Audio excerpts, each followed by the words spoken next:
You dudes, Warren here. We're about to start watching Minnesota Vikings versus Detroit Lions. So just watching the preview right now. So I had a shirt that I ordered on Christmas Eve finally come in just in time for this game. Look familiar from the locker room celebration there? It's a lock. Oh man, I'm reading this in reverse. 2023 NFC North champions, baby, Detroit Lions. And coming full circle to getting this against the same team that we clinched it against, the Minnesota Vikings, who we're about to play today. So, final game of the regular season. So, hopefully we win. Hopefully Philadelphia loses, and hopefully Dallas loses. Then we'll get from the 3 seed to the 2 seed. So, and then hopefully we'll get an easier opponent in the first round, or depending on which team it is and all that. So, thanks, Elia. I appreciate it. So. When I got this made me forget even more, because I already forgot a lot of it, but I forgot even more about what happened with the Dallas game. But, it is what it is at this point. All you can do, like Dan Campbell said, is just move on and use your octane to go and succeed some more. So I got some sugar cookies over here I bought. I have some coffee and some milk that is getting me through right now. So no doubt these are probably,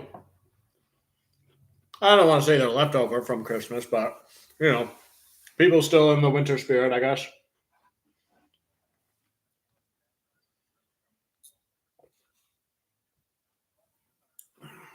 I'm also kind of monitoring the Packers and Bears game, too, because if the Packers win, then they get into the playoffs, and they could be a potential team the Lions face in the first round there, depending on what happens with the Rams. So it kind of feels like whoever, we don't get is who Dallas gets in the first round and vice versa, assuming Dallas wins, of course, which is something we Lions fans are hoping for. That way we can move up into the 2 seed, a rightful spot in the playoff picture. So, but yeah. I haven't been doing YouTube as much lately just because I have a Fiverr order. I'm beta reading somebody's novel. I've been focusing on trying to finish that. So, because it pays, $100. So, why miss out on that opportunity, Nightmare matchup indeed. So, who's a matchup that you would like to see the Lions go up against in the first round? Like there's, options for teams like the Seahawks, the Green Bay Packers, the Rams. I know everybody has their own opinions. For me, I'd prefer to knock the Seahawks out of the first round just because they've been the biggest pain in the butt for the Lions for the last few years. Not just from defeating us, but from knocking us out of the postseason and drafting Devon Witherspoon right in front of us. And they've just been infuriating for me. Although the Packers would probably be very nice too. Sort of a repeat of last year, with the exception of it taking place in the postseason as opposed to the regular season, the last game. So Rams would be a very interesting storyline too, just because of the Matthew Stafford thing and Jared Goff versus Sean McVay and all that sort of stuff. So I would take that too, although I wouldn't feel bad about beating Stafford because A, he has to leave Detroit, and B, he already has a Super Bowl ring, whereas Detroit does not. So kickoff is about to take place. I see them lining up and everything. Oh, the Lions got the same logo on their helmets as they did Monday Night Football against the Rams with the new one. And they're wearing the gray uniforms. Touchback.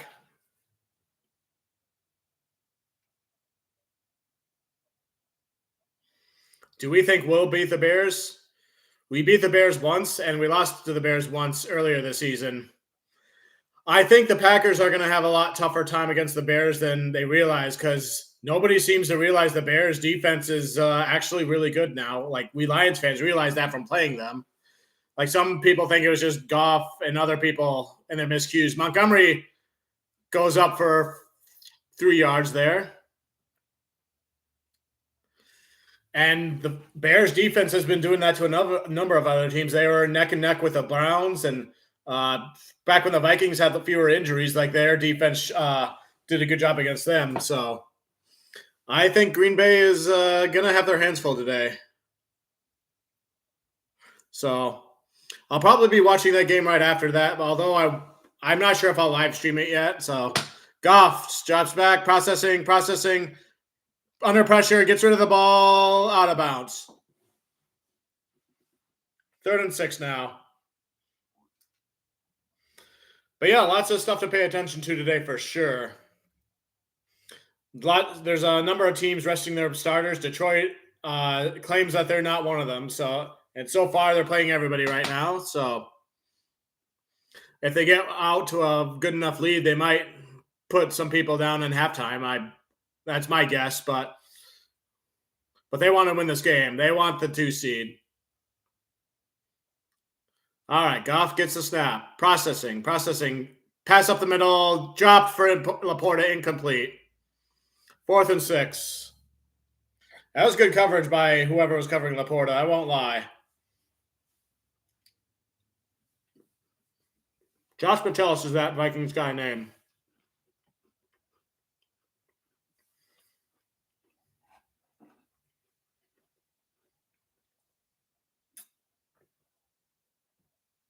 And they're punting. Jack Fox lines up just behind the 20. Or the 14, actually. Yes, all-pro Laporta now, officially. Lines up 5 all-pro players, and then several reserves. We got Sam Laporta.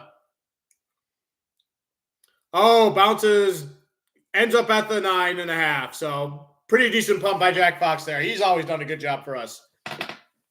Anyways, 5 all-pro, like not reserves, but all-pros, like Sam Laporta, Penei Sewell, Frank Ragnow, Aiden Hutchinson, and I'm drawing a blank on the other person.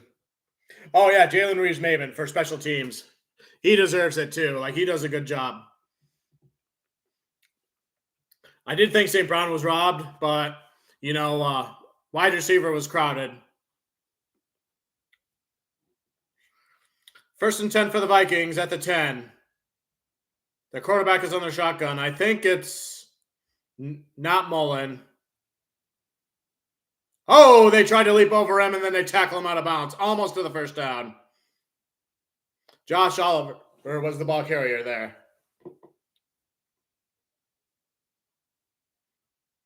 It's to the point where I have no idea what the names of the Vikings quarterbacks are anymore these days. I barely knew who their quarterback was when I went to the game 2 weeks ago because it wasn't Dobbs and it wasn't the guy who used to be on the Lions practice squad last year. So,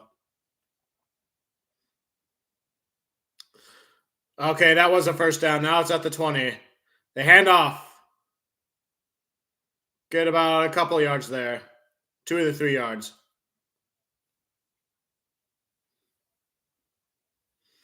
Vikings have 2 linemen out. Justin Jefferson and Jordan Addison are in this game.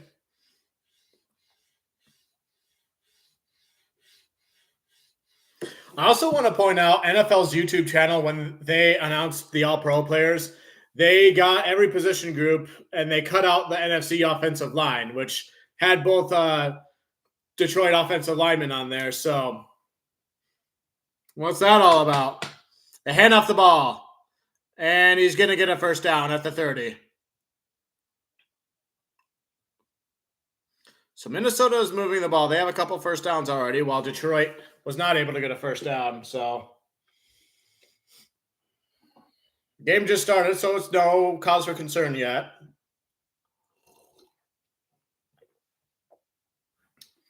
Penman Pride, baby. Southern New Hampshire University, where I did my grad school at.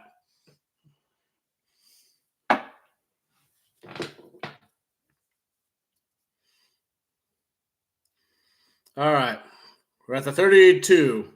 Play clock down to 3, 2, 1, 0. Penalize. Throw the flag. And the play's whistled dead. There it is. Delay a game. Sure enough. Can't get away with that against the NFC North champion Detroit Lions. It's a lock. Lee McNeil's back into the game. Pascal's in. Aiden Hutchinson. Linebackers Barnes, Campbell, Anzalone.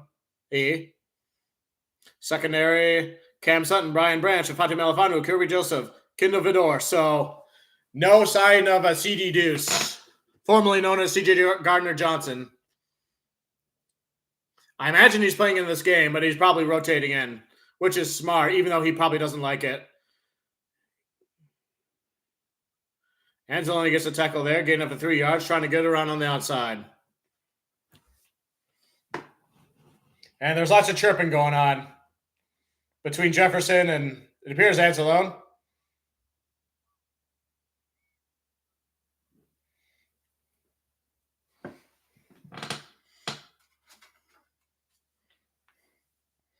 I'll start my second sugar cookie of this Christmas tree. Try not to spill frosting everywhere.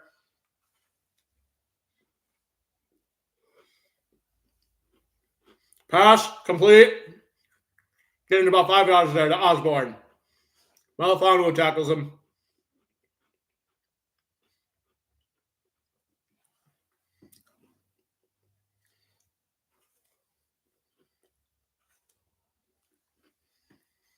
The fans are holding up the 3 signs.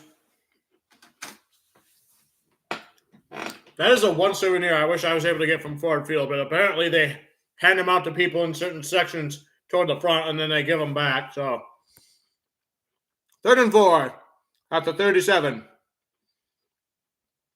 It's Mullins, incomplete pass.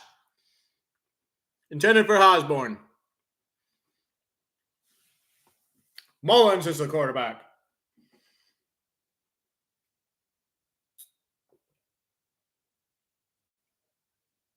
Hutch was getting close there. Pascal almost got him too. Pascal is showing improvement, and I like that. Oh, that green frosting is getting in my teeth. I can see it. Oh, well. Oh, my feed just cut out. Great. Now I have to miss the punt.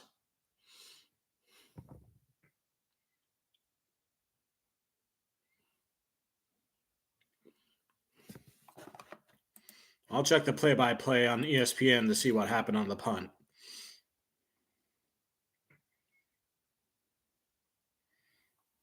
Oh, I guess I don't have it yet either. Oh, there we go. Now I got it again.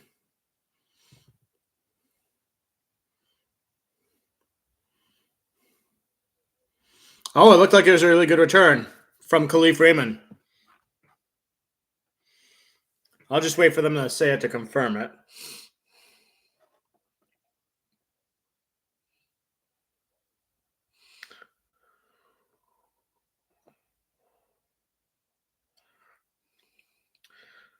Khalif Raymond to the 48 from 42 yards. So he caught it at the 6 and took it back 42 yards. Of course, my feed had to cut out right when that happened. Maybe I can rewind.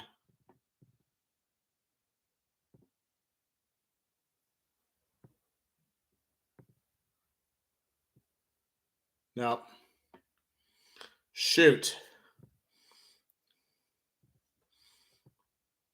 All right, I'm going to take this time to switch the app I'm watching the game on.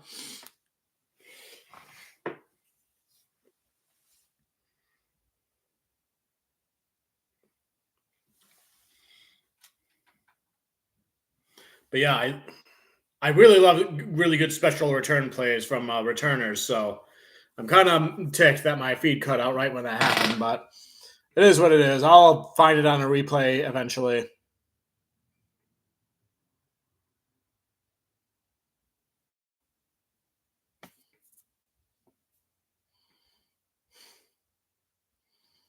All right, here we go. We're back. It's still a commercial break, though.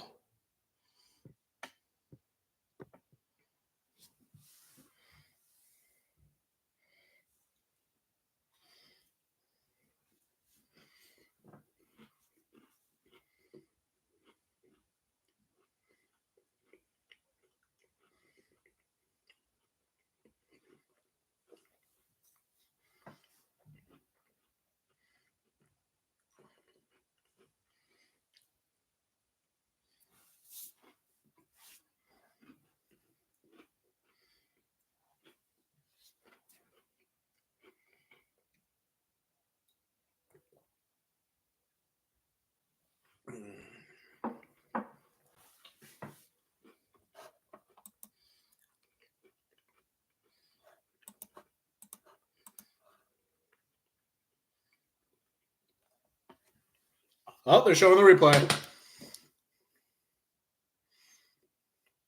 Oh, Leaf is dodging people left and right, and he crosses to the other side. Good blocking there. And then to the 46. Gets a high five from Campbell. Man, I missed that.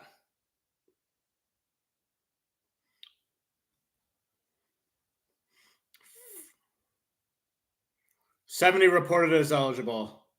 And a sarcastic cheer from Ford Field. Oh, boy.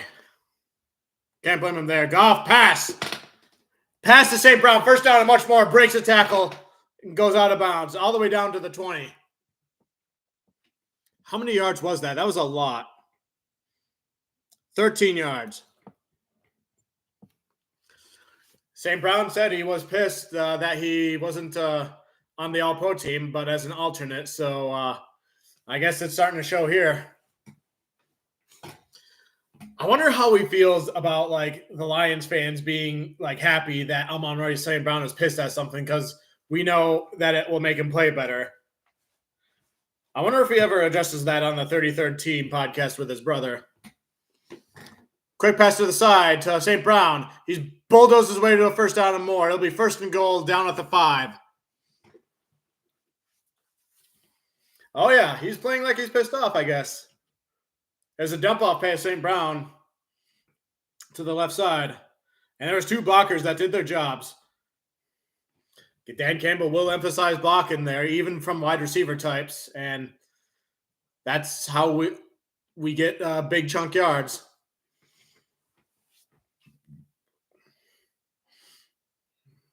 63% on red zone touchdowns, ranks 6th in the league. Laporta in motion. They hand off to Montgomery, I think. Gets about 3 yards there, down to the 2-yard line. I have a variety of new coffee mugs with me, so during the New Year's time, I visited some relatives and got some of my possessions that I had stored away, and I was able to bring back a bunch of them. Mainly it's books and other supplies, but one of the things was a bunch of coffee mugs that I was collecting. So, second and goal, ball at the 2-yard line, fake handoff. Goff lobs it up to the side, caught to Laporta, easy touchdown Lions.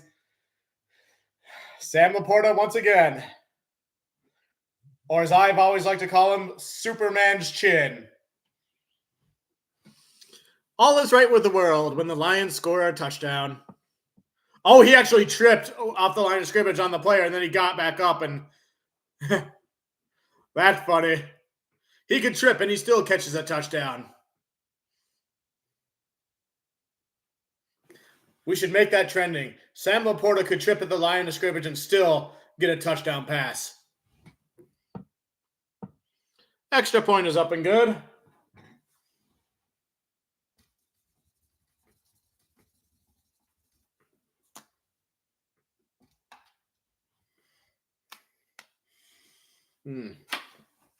I hate to say it for Minnesota Vikings' sake, but right now they're kind of a broken team. Obviously, no Kirk Cousins, no TJ Hawkinson, and Jefferson and Addison have been battling injuries all throughout the season. Well, Addison, like last week, really. So,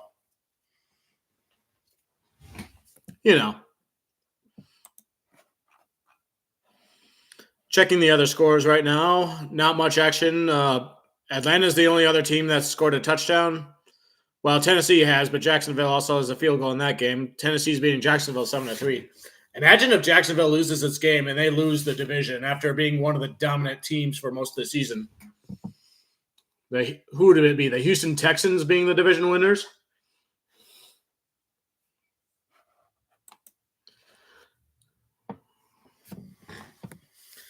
Oh, man. Man, oh, man. I also just realized my last live stream, the Lions and Cowboys, I accidentally labeled it as Lions versus Saints. That's what you get for not double checking your copy and pasting. So, but I realized that probably like a half hour ago, and I changed it. So,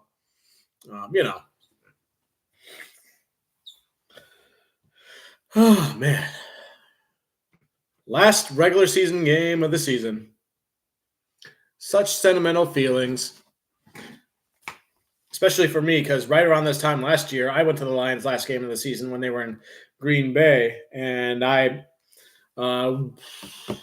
the game is talked about in a way where it is a legendary game now, in my opinion. So, because people are still talking about that game, like from many different angles and all that sort of stuff. So, I'll be right back. We're still on commercial break.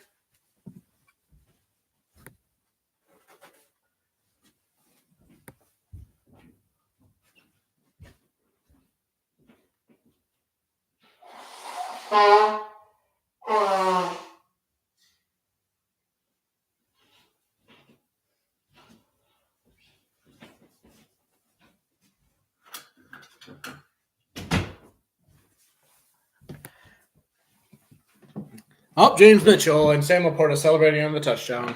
And Kabinda is there. He's in the game. And I thought they cut Kabinda a little while ago, but they just brought him back to the practice squad. Looks like the tight end coach is talking to them. Making history, rookie, Keith Jackson. So basically his stats are better except for yards. Hey, whatever helps. I made a best of a casual Lions fan video, which you guys should be able to see now, which has like a lot of the highlights. I included in there a mock draft I did where like I got like a lot of stuff right, and I got Sam Laporta right, and I was talking about why he would be an asset with the Lions. And the truth of that was I was actually smoke screening because I thought the Lions really intended to draft Darnell Washington at the time. So it's funny that the opposite of what I thought turned out to be true. So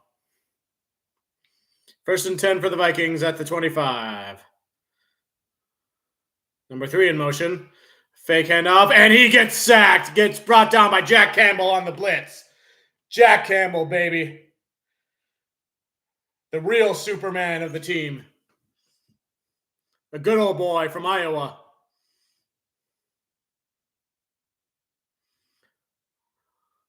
And 92 almost got to him too. He was doing good there. There will be no Bugs in this game because Bugs is no longer on the team. He signed, claimed off waivers, I think, by the Chiefs. And from what I heard, he was let go because he liked to party too much. And the Lions coaches were having none of it. So 2nd and 19. Ball at the 16-yard line. Handoff. Flags are thrown. Tackled at the line of scrimmage. Tackled by Hutch. What's the flag, though?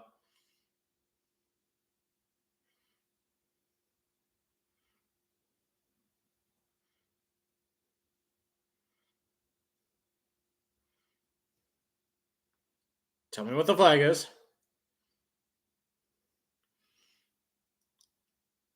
Illegal formation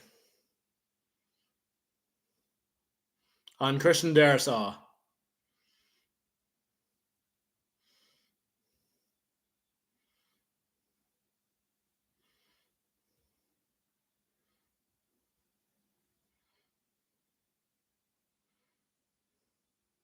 Third and 17. The threes are out. I didn't hear much sarcastic cheers for that penalty, but you know.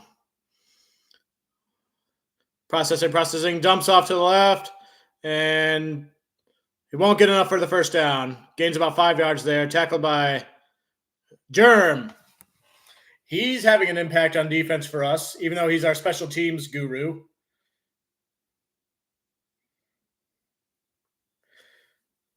I'm telling you, Germ is underrated. He deserves to be an all-pro, and I'm glad that he made it.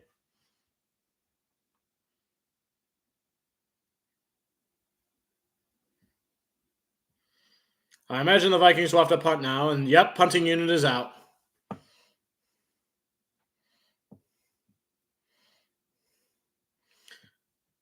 Raymond catches it at the 21, and he's going for it. Going down to the 30. Tackles at the 35. All right.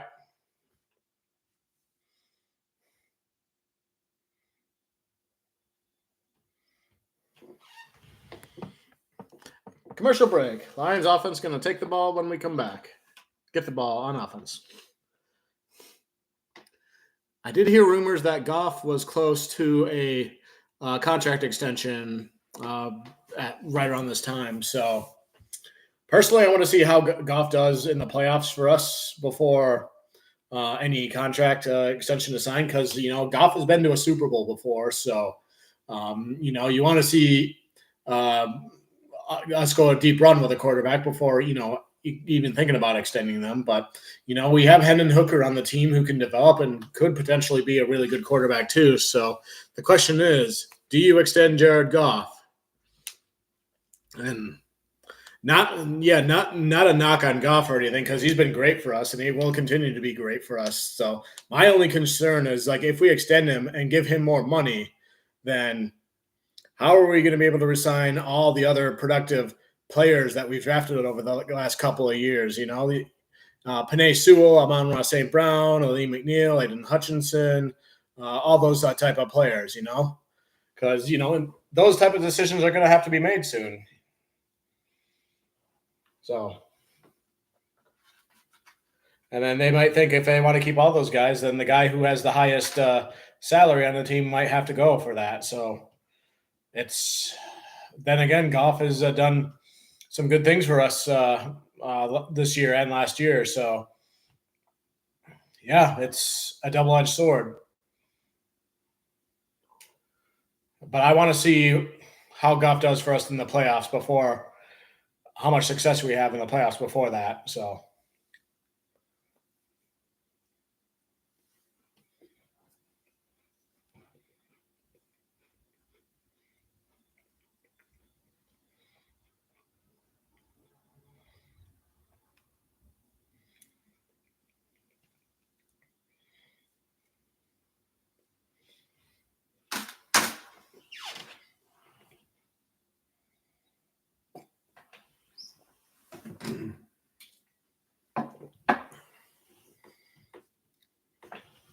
Luke Campbell stuff.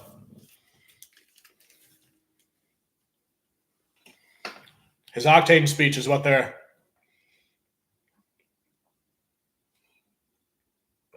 from his Monday press conference.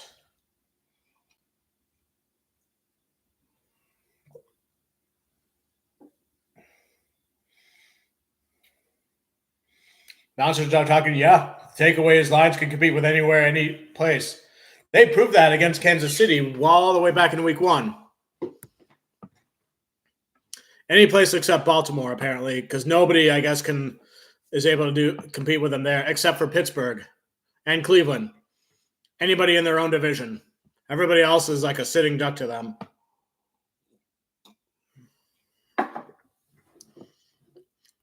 We need the Browns to face the Ravens in the postseason for the whole league to have a chance.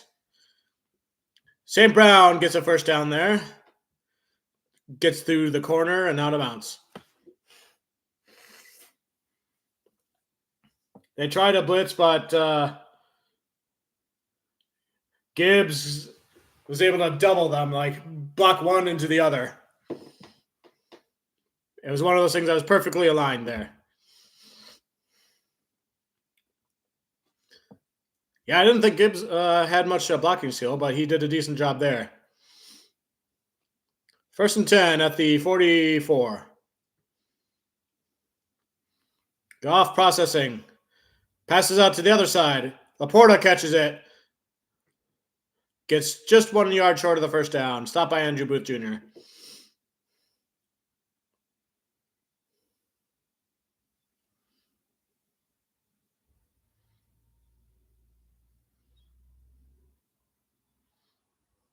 Blitz 52%. We look like we're bring pressure, but then we don't.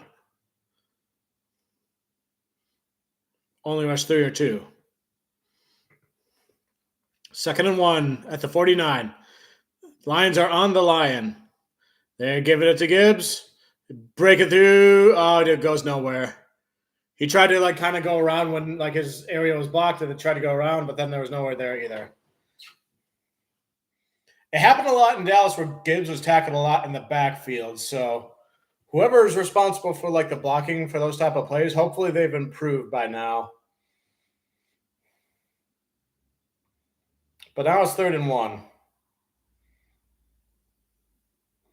Showing Ben Johnson writing on a red thing on his sheet, his laminated paper with the plays. Kansas, Kansas. I wonder what that's about. Triple set. Oh, Laporta dropped it.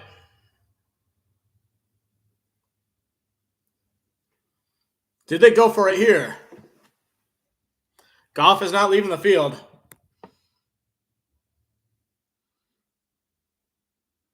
Dan Campbell doesn't look like he's hesitating a bit. Wearing his black stuff. Black shirt, black hat. With the Black Lions logo on the hat.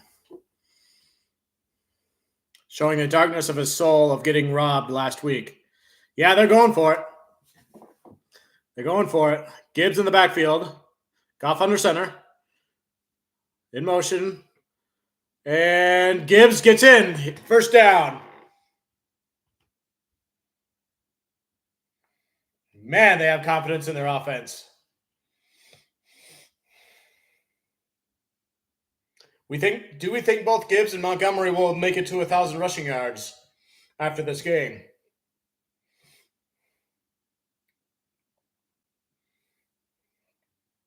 Yeah, Minnesota seems like one of those teams that has good defensive schemes, but doesn't always execute, which is part of what we're seeing here. So, but Minnesota is one of the most banged up teams in the league right now. So, oh, they're bringing out the chains. They're going to measure it. Did they get it?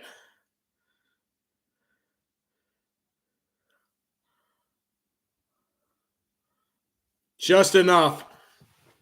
Like the bottom of the thing. Oh, no, it's short by like a millimeter. Wait, what? Why are they cheering? Oh, they did get it. That one was hard to see. So the tip of the football was like right where the bottom of the pole is from the chain gang thing. But they got it. That's as close as it gets right there. Now it's 1st and 10 at the 44. Minnesota's 44. Goff under center. He fakes a handoff. Processing. Goes deep with it. And he's wide open. Khalif Raymond dives in. Touchdown, Lions. Or no. He was out of bounds at the 5, they say. Nice pass to Khalif, though. That was a premature touchdown signal by me there. But yeah, he beat him there. He tricked him there, and he was open. 2 other people near him there. Do you burn a challenge flag to see if he was out of bounds? Oh, he was out of bounds right there. Okay. So 1st and goal. They pitch it to Gibbs. Going around on the side. Edge. That one is a touchdown to Gibbs. A pitch around the edge. Gibbs finishes it off. I would have loved Leaf to get that touchdown, but, this team is unselfish. Raymond's doing the big work for them. Hopefully he gets a game ball if he keeps it up. I hope you're listening, Dan Campbell. Could you imagine if, the head coaches while in the game, they have, these random YouTube live streams, audio going on in their head?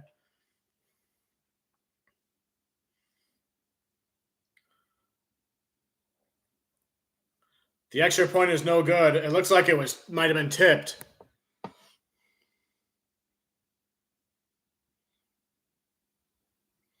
Did he miss it or was it tipped?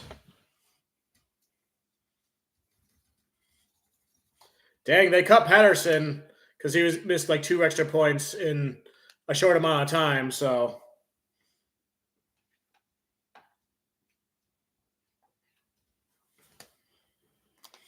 I don't know. Got 2 people in here right now. Shout out to you guys. So thank you for spending a minute or 2 with me here as I watch the regular season finale of our NFC North 2023 champion Detroit Lions. # it's a lock. I'm so proud that this shirt came in yesterday. So I ordered it on Christmas Eve before I went to bed, and it's finally here. And it's a size short for me, but it's if I do what I want to do with losing weight, then it should fit perfectly for me. I might even cut off the sleeves and kind of turn it into a workout shirt for when I go jogging at Planet Fitness or whatever, because it's an ultimate motivational shirt, NFC North champion shirt.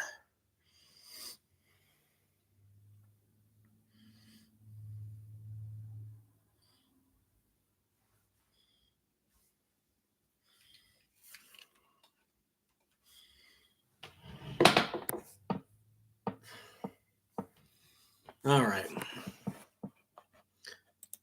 Anything interesting going on in the other games? Looks like the Bengals just scored a touchdown against Cleveland.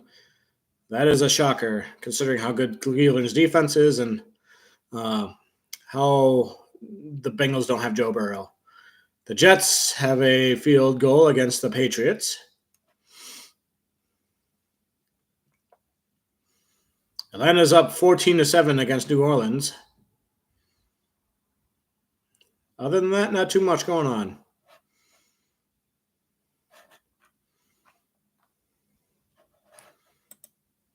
So, yeah.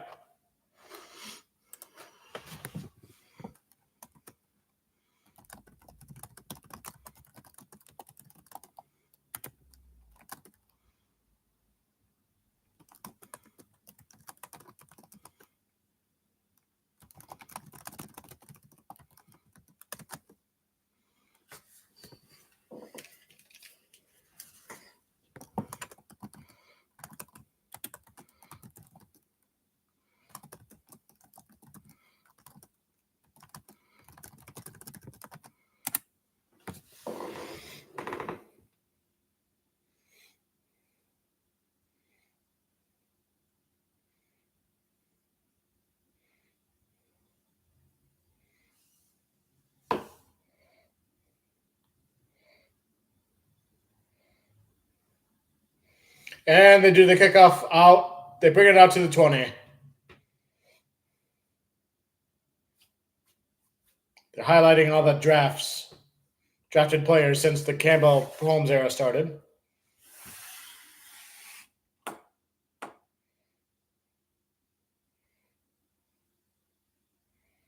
I forgot about James Houston on that one.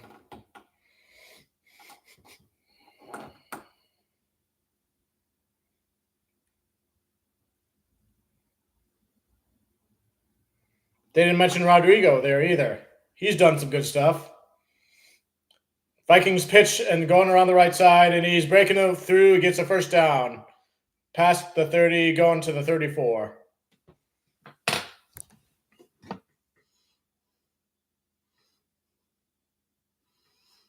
Vikings are getting a few first downs here and there, but they have yet to score in this game.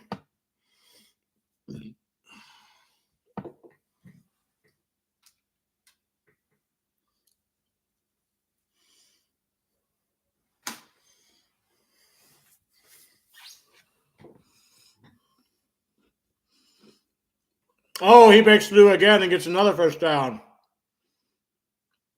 But there's a flag on the play.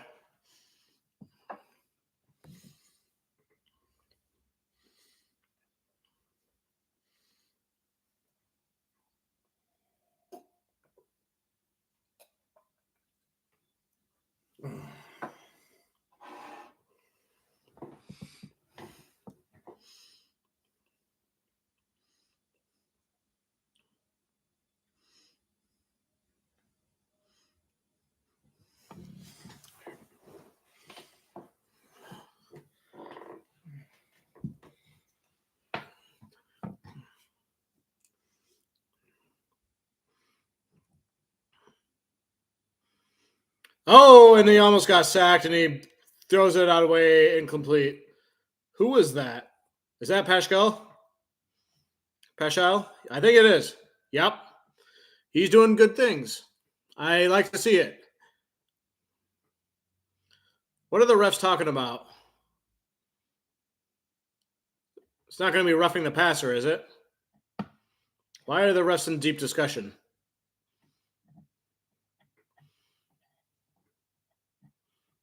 Oh, intentional ground. Yep, intentional grounding on Vikings. Third down. So what is it? 3rd and 23. I was worried for a second about roughing the passer, but intentional grounding. It's good to see Pascal getting these pressures there. Oh, it's 3rd and 30. Wow. Wowzers. Angelo's just like, get inside, get inside. Slaps him on the butt. Deep pass. Oh, he caught it and got the first down. Johnny Mundot. Okay, that was impressive. That was a 30-yard reception. He beats Germ in the coverage there.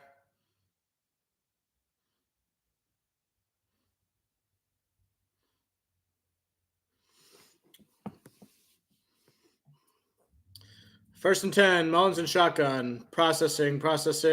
And he's getting socked. Intentional grounding again, perhaps. McNeil there, bringing him down. Oh, no. Is he injured again?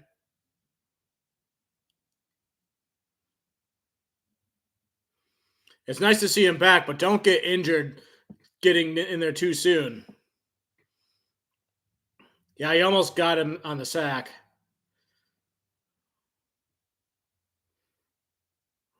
And I'm hearing boos, but they're still showing replays.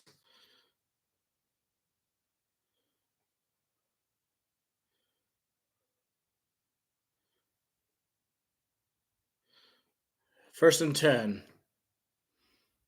Why is it 1st and 10? 26 seconds to go in the first quarter. Ball at the 41. Mullins and shotgun. They hand off, trying to get around to the side. Gets about a couple of yards there.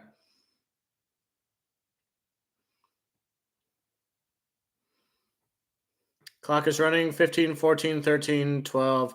Are they going to try to get off one more play?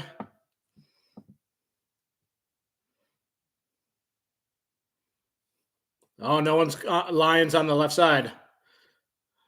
A little bit of confusion there. Hutch gets over there. And they're lining up in blitz. Oh, they're just trying to draw a penalty, I bet. You think Packers, oh yeah? Maybe. They got to get through the Bears today, so that'll be the key. I had a coworker this morning who is a Packers fan who seems very confident. Of course, yeah. I remember hearing all about it like last year too, like with the Packers, like, like they think they're having a mediocre year, then last few games they're winning and they're getting closer and closer, and then that's when the confidence is starting to happen until like they lose again.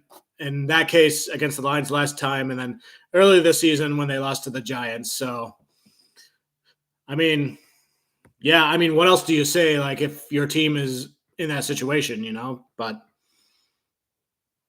we'll see though. The Packers defense has to show up, though, I think. And Joe Barry has to defensive coordinate the game of his life to do it. Because, yeah, Justin Fields will do some damage. And when the Bears running back room is completely healthy, then they can do some stuff on the ground, too. Because they got Foreman, who does some good things from time to time. Rashawn Johnson, who's a rookie, but I think he could be a really good bell cow someday. And then that just opens things up for a DJ Moore on a deep pass,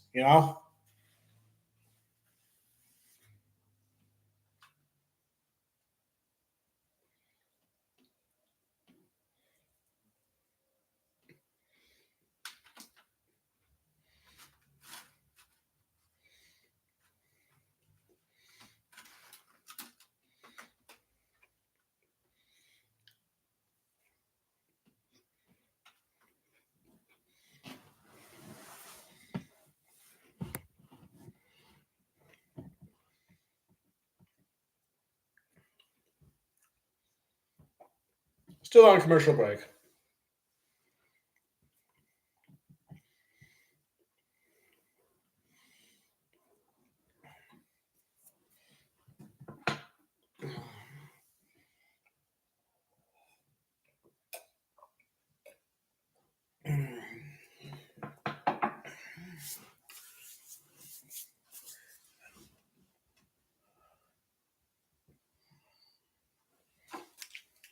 Here we go. We're back.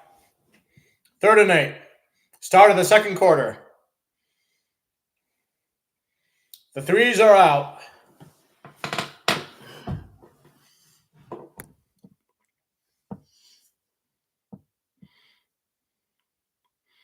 The announcers are pointing out Justin Jefferson has not been targeted yet. Oh, crap. It's going to be offsides on Hutch or somebody. Oh, offense jumped. Okay, 5-yard penalty. So it'll be 3rd and 13 then. On Blake Brendel, the guard. The graphics people don't know which graphics to pull up. They keep shuffling over the other ones.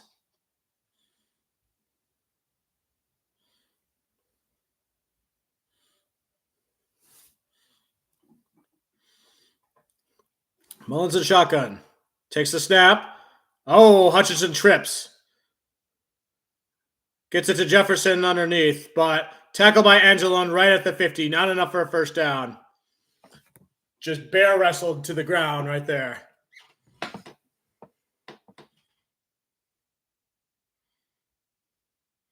Fourth down. Play clock at 27-26. They think Kevin O'Connell might go for it. Oh, they are going for it. I think you tend to see this a lot against the Lions because, you know, everybody wants to show up Dan Campbell, who is the poster person for going for it on 4th down. So you see other coaches trying to be copycats. But it's 4th and 6. Mullins processing. Jack Campbell's chasing him down. Pascal's there. Hutch is there. Did he get it? He might have got it. But there's flags.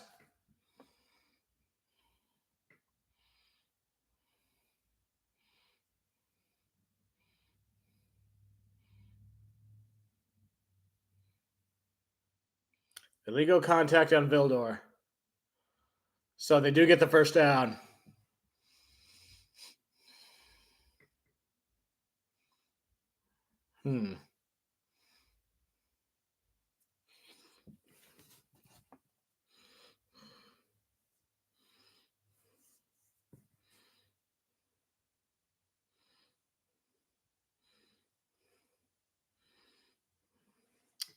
Okay, then. 1st and 10 at the 39.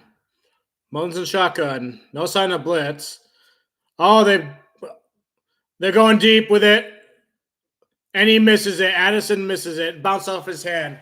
He handed it off to the running back, and then he pitched it back to the quarterback, and then he went deep. They trying to give the Lions a taste of their own medicine.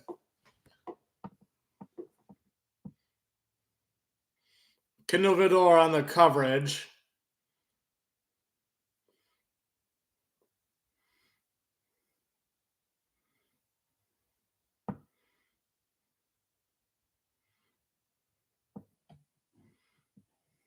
Second and 10. Mullins under center.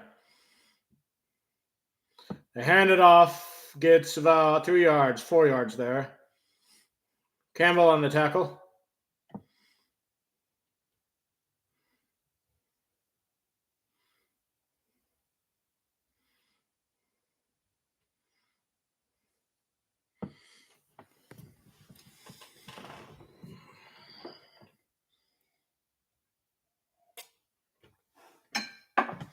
I see one person in here right now. I assume it's Elia, but it could be like somebody else who just like has it on, like someone in the government who's like recording it, but just one person, and then like the government shows it to everybody else. Blitz, 3rd and 6. Mullins processing, and he gets brought down. Sack. Romeo Alcora on the sack. But there's a flag on the play.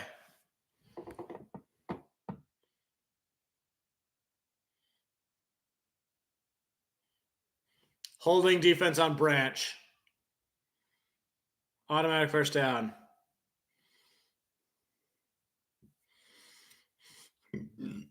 Excuse me.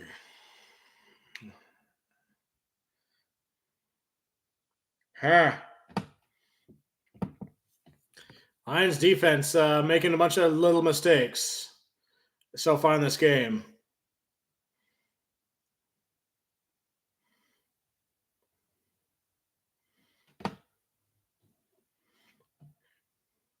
First and 10 at the 29. Play is whistled dead. Detroit takes a timeout. Yeah, I think they probably needed that. The Lions got to regroup a bit, I think, on their defense. They played really well against Dallas last week, so except for the wide receiver. But as far as amount of points given up, like because Dallas drops 40 like on average, and they had half that amount against Detroit.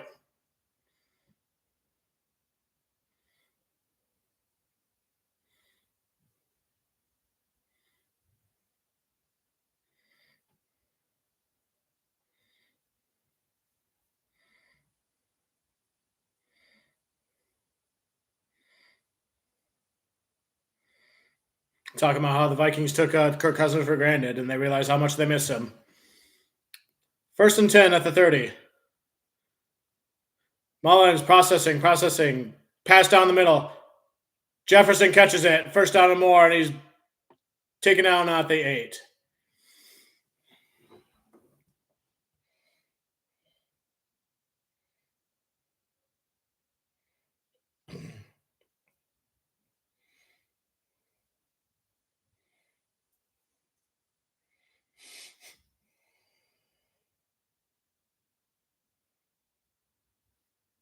I'm seeing too many Lions like diving or like tripping or winding up on the ground or whatever.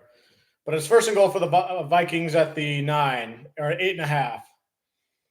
They're handing it off, going up the middle, goes nowhere there.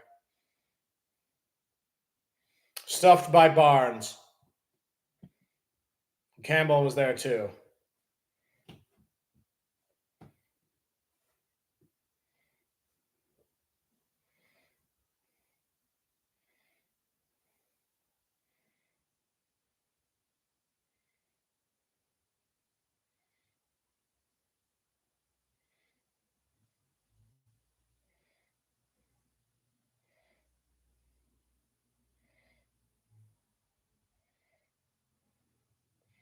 Second and goal, Mullins under center, fake, hands off, and he gets tackled in the backfield by Hutchinson. There's a handoff, like end around, and then he catches him right there. Thank you, Beast. I was wondering when you're going to show up. Attaboy, Hutch. Hey, Beast, since I have your attention, go watch my best of Casual Lions Fan 2023 and watch toward the end. I commented on one of your comments about it last night, but I wanted to make sure that you saw it.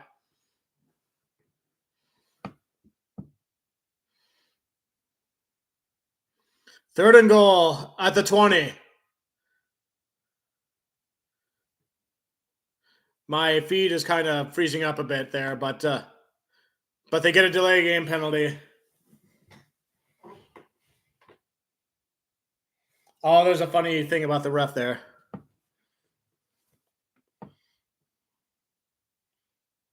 Ha! They couldn't hear Mullins clapping or trying to say snap the ball because the crowd was too loud and it was a delay game penalty. It goes to show you how loud it is at Ford Field. So, US Bank Stadium is up there too, but I'd take Ford Field any day of the week in terms of crowd noise in their stadium. All right. Pass to the side. Gets tackled out of bounds. Gonna have to go for the field goal.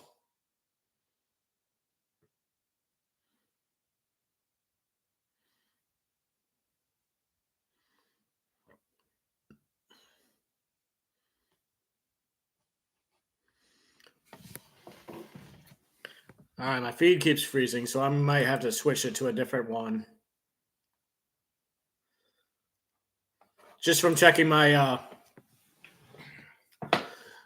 just from checking the play-by-play, I know the field goal is up and good, so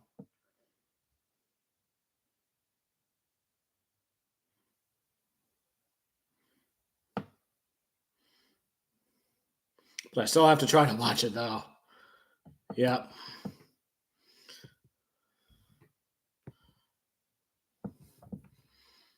Let's switch to the other one. I'm kind of switching back and forth between NFL Plus and DirecTV.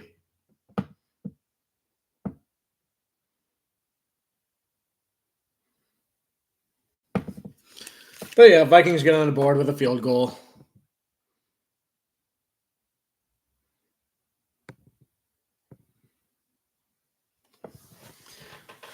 All right.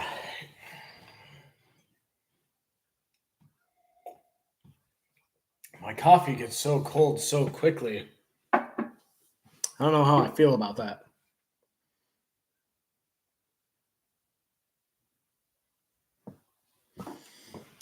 Ooh, do do do do do do do. The very last one. It's basically like when I'm outside a US Bank Stadium and just kind of reviewing. So, like the last one, like the very end of the video. That's what I want you to see.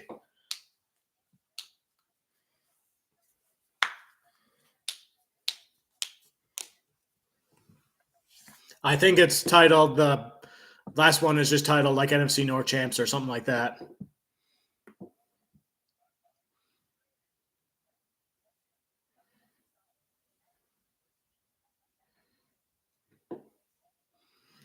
All right. Oh, New Orleans and Atlanta tied it up 14 apiece. Cincinnati is up 21-zip against Cleveland. Jacksonville has a touchdown, but they're still behind 14-10.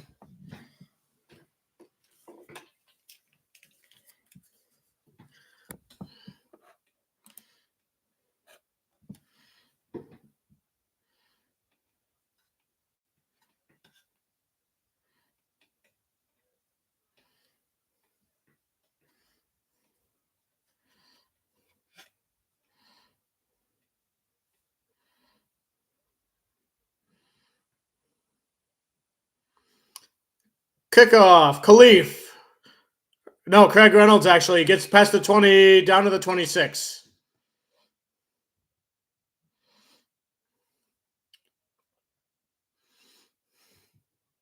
Offense about to take the field.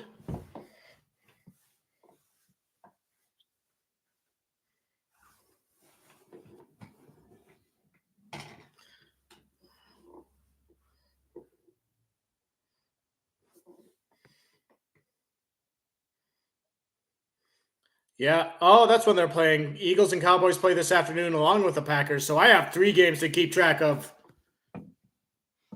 Maybe I should do a live stream of the NFL End Zone. I might highly consider that. But like I said earlier, I'm trying to use as much time as I can to finish my beta reading gig on Fiverr. But they have the NFC Division Champion flag up already. The banner looks good. Goff and shotgun, 2nd and 9. Goff processing, quick pass across Laporta. Bulldozes his way in for a first down. So last night I went to a bar for a union party for my main job. I didn't drink very much, like just enough to be under the alcohol limit. But I watched casually a lot of the Steelers and Ravens game, and then I went home because I had to go to my other job at 6 a.m. this morning, so I had to leave early. And then I fell asleep with the other game on. Montgomery gets a couple yards, by the way. The Texans and the Colts game. I wanted to watch that game all the way through, but I had to fall asleep early to wake up early today.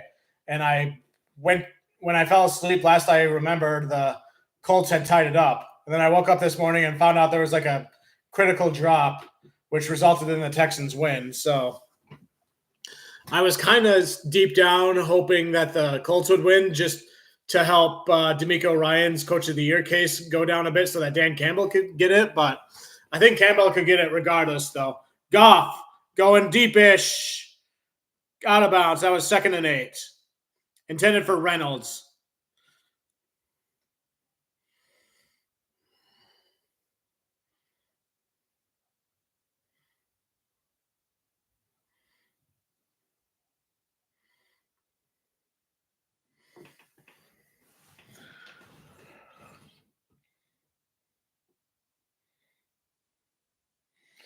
Oh, double screen to Campbell and O'Connell.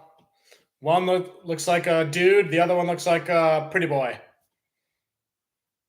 No offense to anybody there. Goff, processing. Passes Laporta. He gets tackled just short of the first down.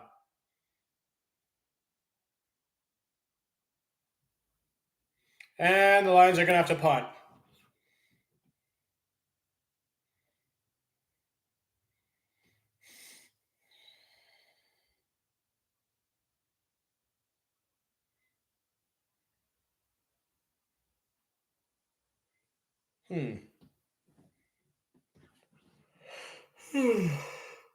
Pin them down beyond the 10 again, Jack Fox.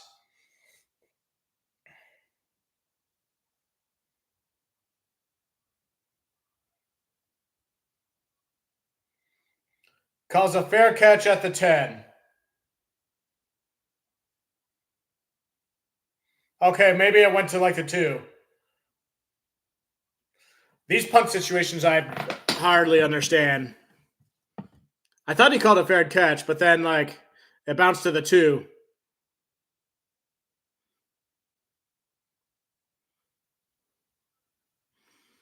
But yeah, another great punt by Jack Fox.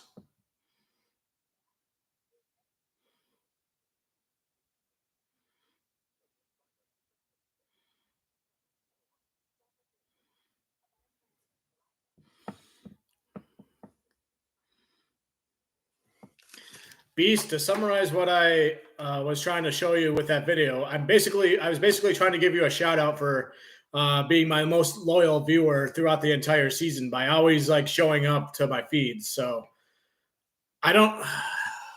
The font is weird, and I see that your username looks different than I think what I put in the video. But basically, I was trying to give you a shout out for being a loyal video viewer at the end of that video. So that's what that was. So you're welcome. You're welcome. No need to thank me. Either that or you're lost into like all the other highlights in that video. I don't know. I just feel like it's weird. I haven't heard from you yet since what timestamp? No biggie though. I'm gonna refuel on my milk.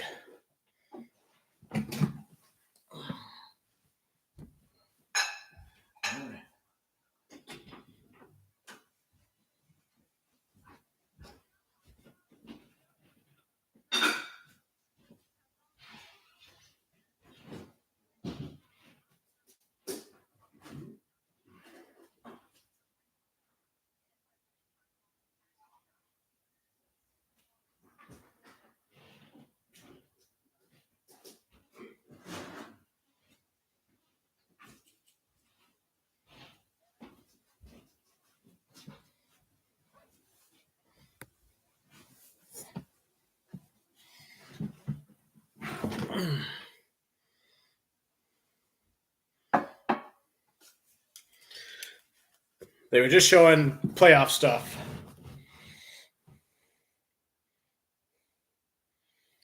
Man, I can't believe how far Jacksonville has fallen. But Jacksonville definitely needs to win today. And the Steelers look like they're in the playoffs too. But like several other teams have to lose as well. But I mean, Steelers, yeah, they've had a winning record for several years now, but like you get knocked out like early rounds. So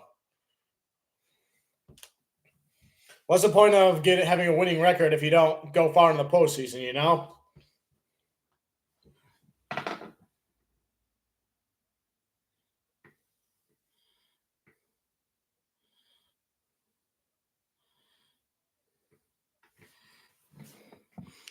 Like I was saying, I thought it said one thing, but then I see your username here and it said something else. So I was kind of going off what it said there. So I wasn't sure which version of it to use. So I apologize if I offended you, but I was trying to shout you out, give you a shout out there. So,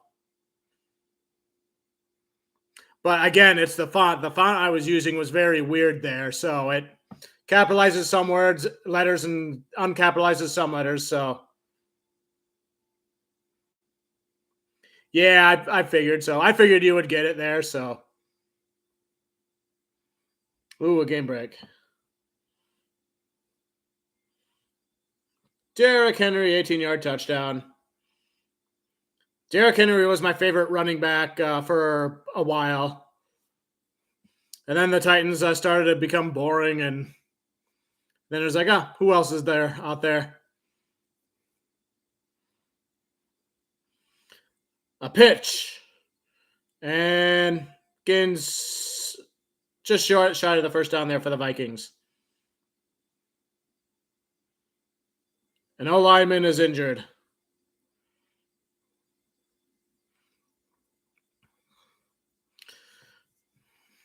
But yeah, I know that best of video was.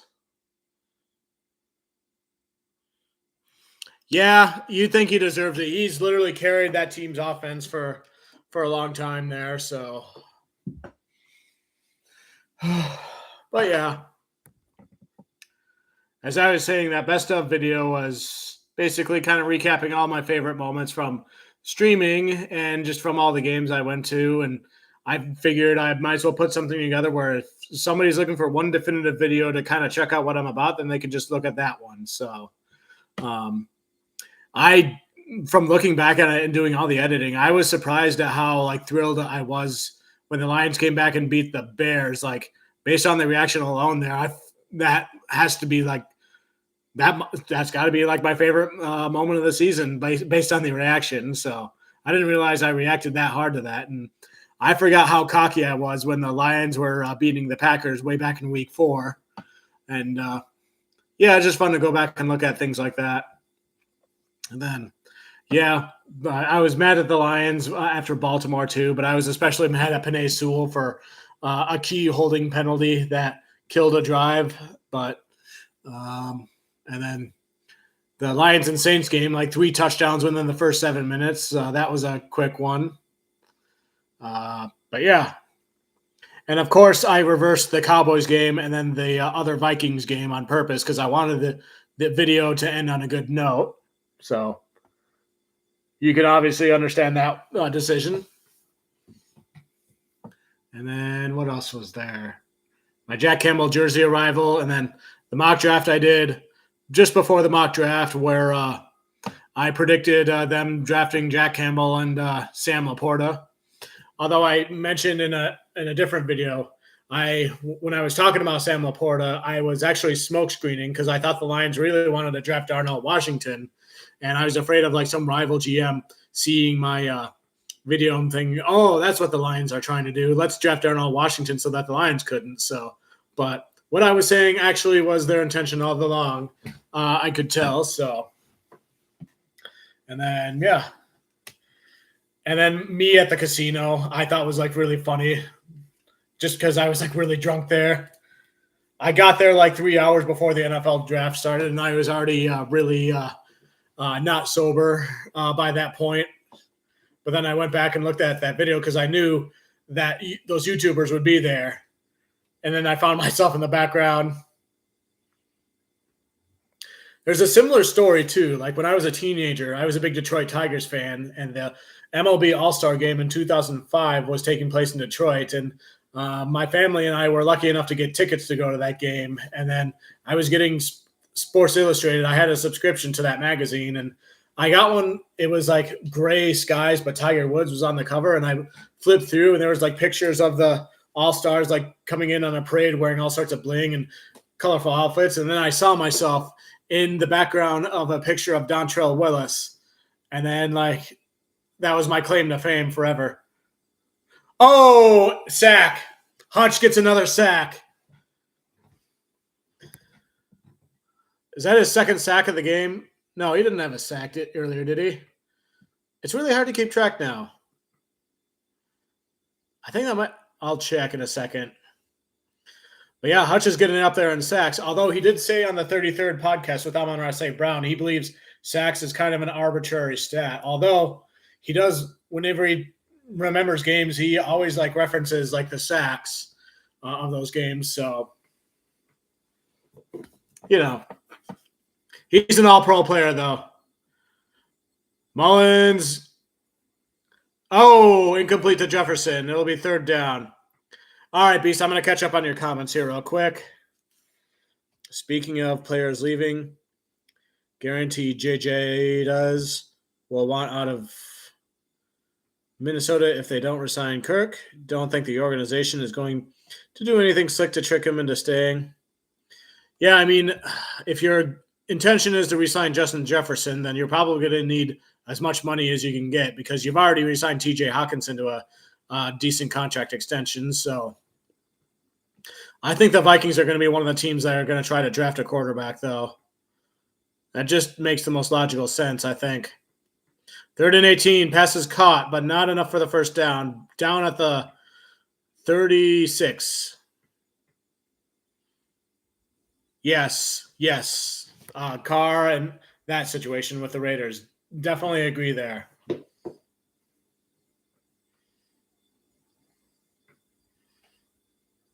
I see a lot of Detroit/Michigan fans always like saying Detroit needs to draft JJ McCarthy and all that. So it honestly wouldn't surprise me if that happened. And I was thinking about this like a couple of years ago when I first found out the Vikings are punting, by the way, when the NFL draft was going to be in Detroit next year. And I was like, okay, I see this coming a mile away. Detroit is going to get caught up in the vanity of the evening, and it's going to be a big Michigan night for the people living in Michigan. Khalif takes it to the 18, by the way, where they draft J.J. McCarthy in the 1st round, a Michigan player going to another Michigan NFL team, and it's a big, glorious Michigan night. And I figured that's what everything was kind of leading up to with that. But some people think it's a real possibility because McCarthy has played that well for Michigan, and Michigan is in the title game. So, but the Lions drafted Hendon Hooker last year, so there's no reason that they would draft a quarterback. And Goff has been playing well for most of this year, except for that stretch where he had all the turnovers. Yeah. If it was me and the Lions, I've made videos about this before. If I was drafting in the 1st round, I'd probably target either an edge rusher, a cornerback, or an offensive guard. I think those are the 3 biggest needs right now. Or if they find a really good football player type that they really like, they can go that way too.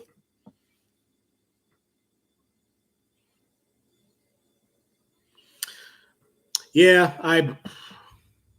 I see the logic there. So I'm just thinking of it in terms of the owners and really trying to make money, making it a big, glorious Michigan night because they draft J.J. McCarthy while the draft is in Detroit to go to the NFL Michigan team. And even though logically, they don't need him at all, but something like that wouldn't surprise me. Because remember, Brad Holmes was at the Michigan-Ohio State game. So who was he there to look at?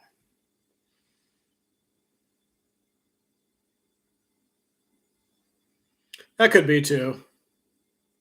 Yeah, they definitely need help in the secondary.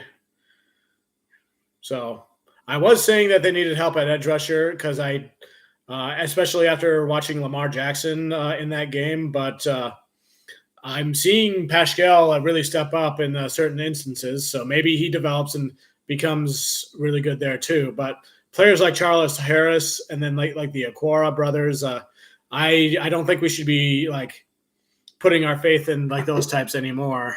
So as much as I hate to say it, but they haven't.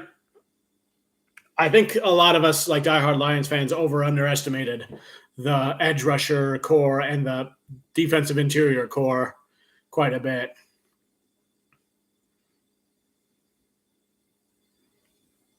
But yeah, it's kind of weird as a Lions fan. I'm not as laser focused on the NFL draft possibilities at this point than I was last year because, the Matthew Stafford trade is complete. They've drafted all the players that they could possibly get from that trade, even with all the secondary trades. Goff passes incomplete, intended for Gibbs. And then, the Lions are already competitive. So when you're rooting for a competitive team, you tend to not be as focused on the draft unless you're a team in the bottom of the league, and you're like thinking about tanking and trying to get the better player. So, but they have an extra third round pick from the TJ Hawkinson trade still to use. So we'll see what happens with that. 2nd and 10. They hand off to Gibbs, takes it up the middle, gets about 5 yards there.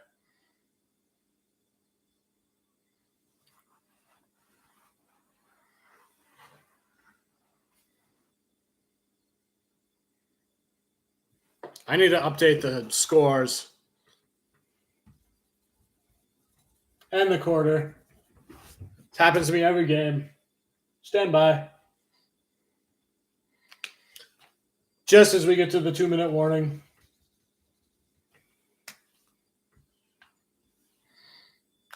Two-minute warning.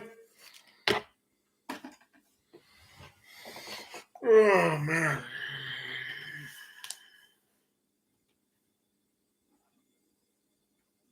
Of course, the Lions might also just draft in a way where they prevent their division rivals from getting the key piece that they need, which I think was Tom Grassi's theory on why we drafted Jameson Williams so that the Packers couldn't get him. But nobody has any proof of that being real, so. I don't think J-Mo's playing in this game, by the way. I meant to check the inactives list, but I haven't gotten around to it yet.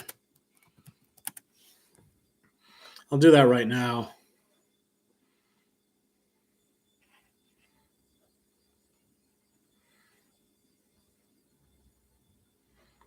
Oh, John Kaminsky's inactive.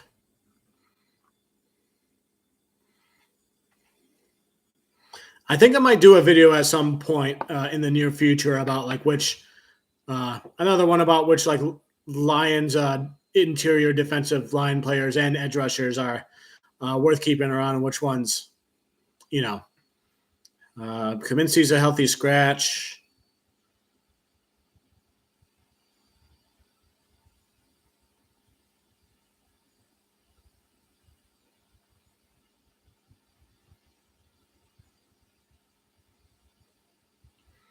CD Deuce was not starting, but he is, I guess, eligible to play in this game. Receiver Jameson Williams, edge rusher Charles Harris, quarterback Hendon Hooker, tight end Brock Wright, cornerback Stephen Gilmore, and defensive back Broderick Martin are the rest of the inactives. So Jameson Williams is not playing, but he's expected to come back for the playoffs. Hooker is the emergency quarterback. God forbid that happening.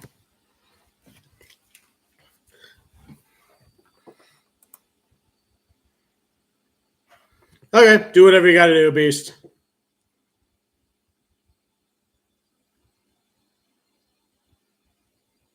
Yep, agreed. You'd think CD Deuce and Mosley would have been the answers to it, but both of them got injured for almost all of this season, so we worked with what we had. Laporta catches a pass for a first down, and there's a flag. And, oh, no, Laporta's injured. Stop the presses. Laporta's down. He's grabbing his knee. Oh, no. This is one player we can't have getting hurt. He's laying down. Illegal hands to the face defense, number 20. Crap.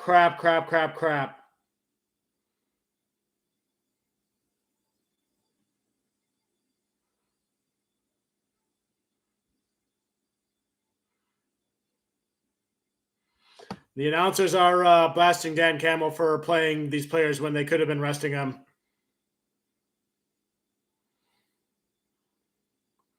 Oh, wow. I could see the bend there. Wow.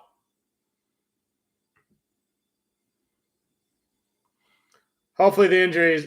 He's standing. He's limping, but he's standing.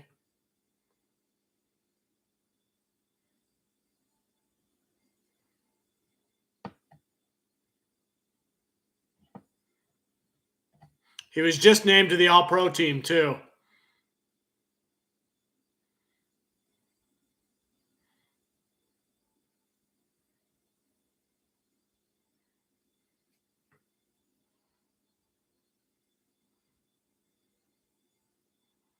So Detroit loses another timeout because it was under 2 minutes or something.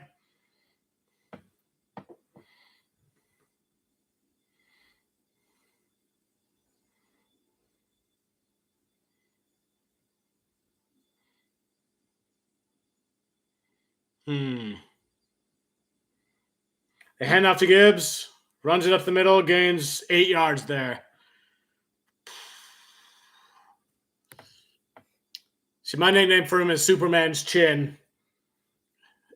If you ever take a close look at Sam Laporta's face, he has a really masculine chin. Goff passes, caught to St. Brown at the line of scrimmage or at the marker. They're going to keep cutting back to Laporta, who's getting looked at.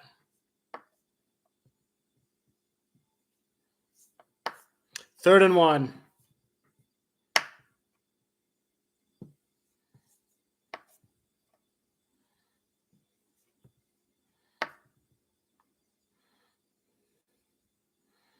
They hand off to Gibbs. He gets tackled in the backfield. Daniil Hunter there. I haven't seen much of Montgomery since the first drive.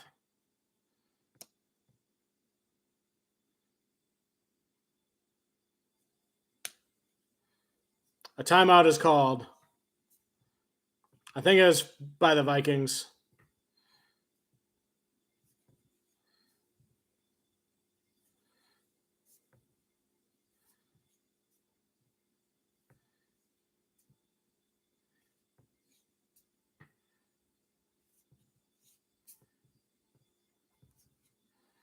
Talking about the building being dramatically different.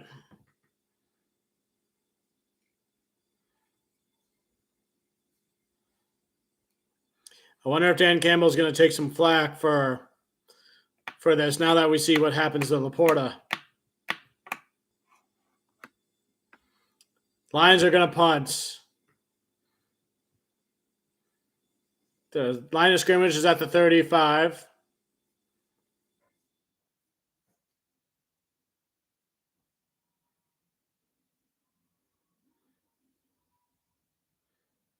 Punt is up. Going all the way down to the 20. Catches it there. He's going to try to return it. And dodges a tackle. Gets tackled at the 33. Rodrigo on the tackle.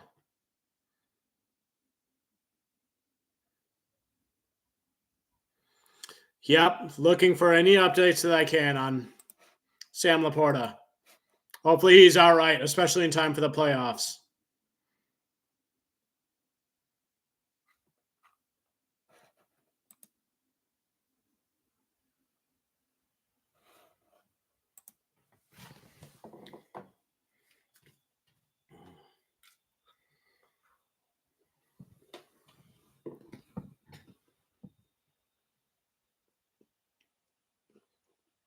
Minnesota had a penalty on that.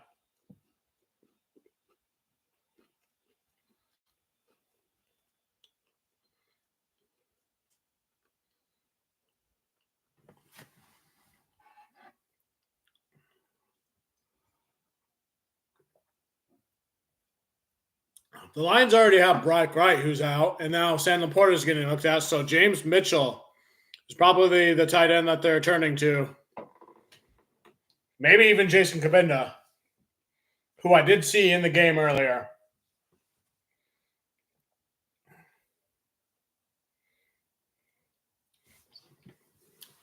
The Lions defense is going to have to step up here. I know they've only given up 3 points, but Jefferson just catches a pass, first down, and much more.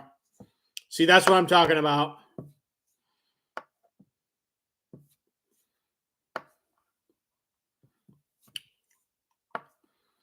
Looks like a zone type of play.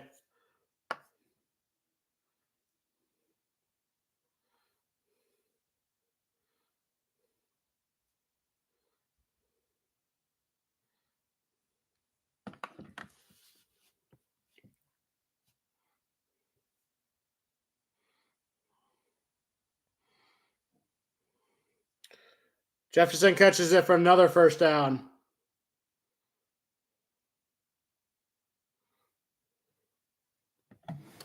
All right, we need a big stop of some kind, perhaps a turnover.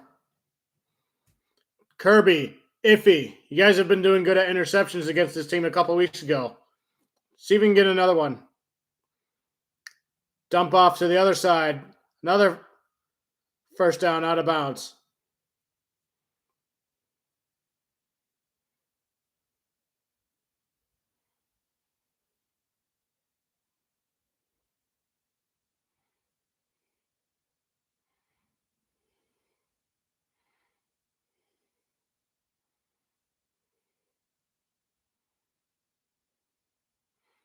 Oh, Laporta's on the cart.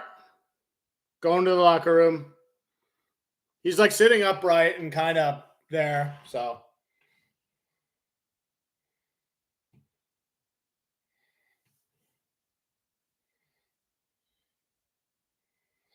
Oh, and he gets sacked by Hutch again. Hutchinson with another sack.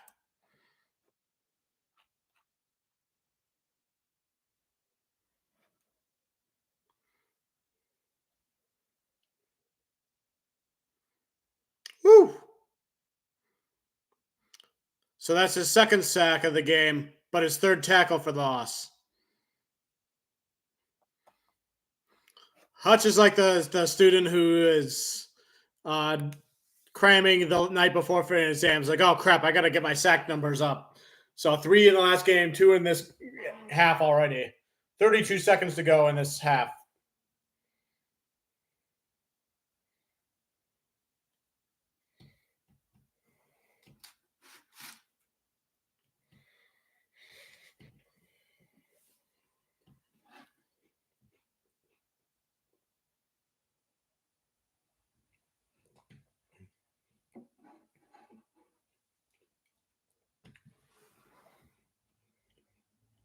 Second and 19 for the Vikings. I've had a number of really big third and outs in this game. I pass it. Knocked away by Iffy. Third and out again. Third and 19.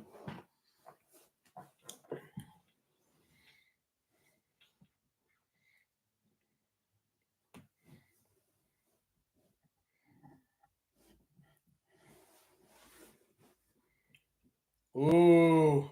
He shielded his eyes from that. No fear, Laporta is here. Well, famous last words.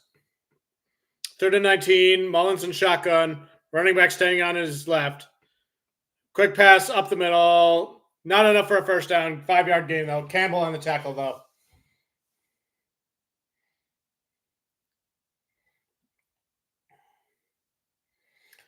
Clock is 10, 9, 8, 7, 6. Will Minnesota call the timeout? There it is. At 2 seconds. Probably going to kick a field goal.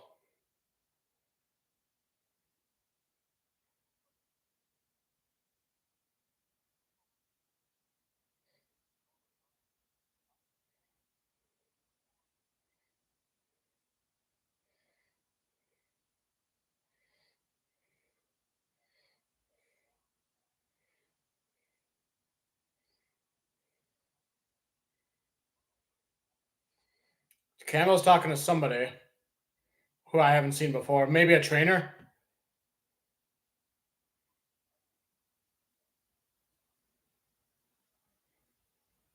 "43-yard attempt for field goal for the Vikings.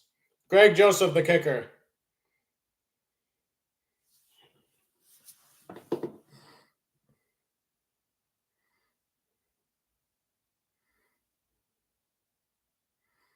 Kick is up. Looks like it's good as we go into halftime. So that's the halftime score, 13-6. Lions have 2 touchdowns. Only 2 touchdowns in this game so far. Man, oh man. But that is the focus of the game, though. How is Sam Laporta's health? We need to know. Can he still play at some point? We're winning. And we've held Minnesota to 2 field goals. But everyone's thinking, what about Sam Laporta? What about Sam Laporta?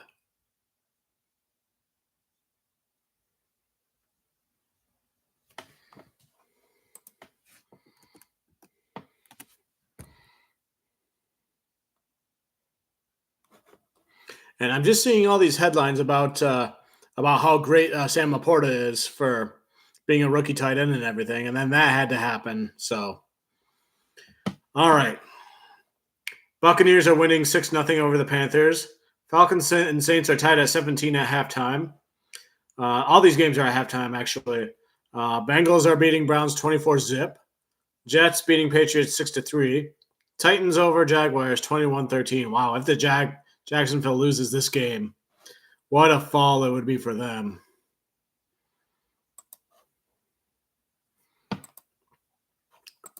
I guess I'll just look at some halftime stats. Well, these are team stats, but first downs, Minnesota has 13 and Lions have 9. I noticed that about Minnesota getting a lot of first downs. Total plays, Minnesota's 35, Detroit's 26. Time of possession, Minnesota 18:59, Detroit 11:01. Yeah. Why is Minnesota having more time with the ball on offense than Detroit? Total yards, Minnesota 202, Detroit 154. Each team has 5 drives apiece. Yards per play, 5.8 for Minnesota, 5.9 for Detroit.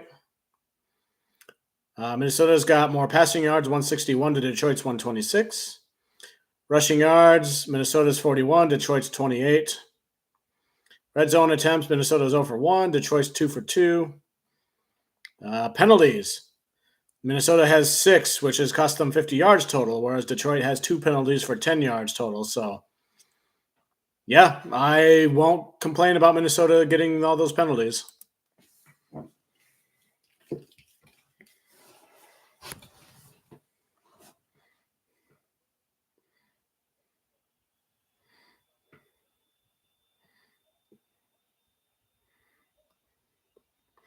Jared Goff is 10 for 15, 126 yards, 1 touchdown. Mullins is 14 for 20 with 187 yards.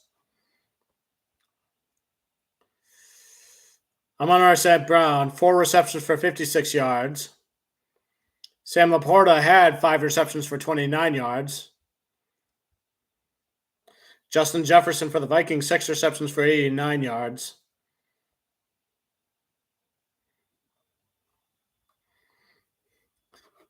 Hutch has 3 tackles for loss, which includes 2 sacks.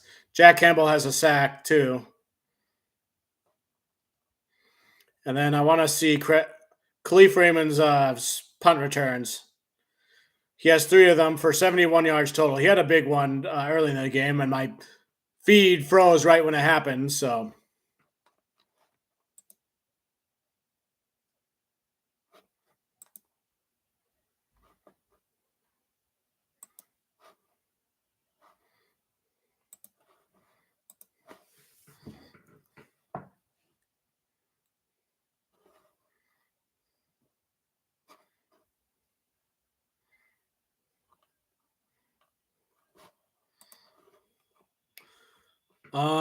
Detroit defense.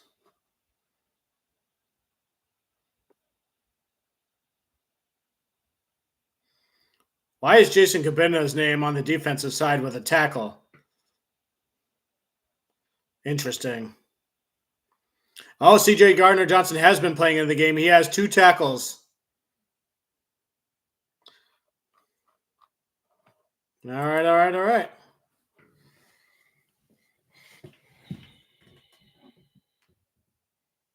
Yeah, they both each have a touchdown. So first rookie duo to have 10 touchdowns.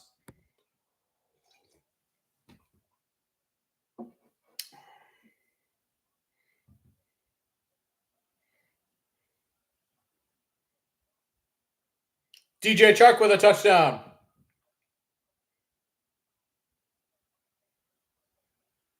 Oh, no, he lost it. Never mind. That was a touchback, similar to that Lions and Cowboys play with that touchback.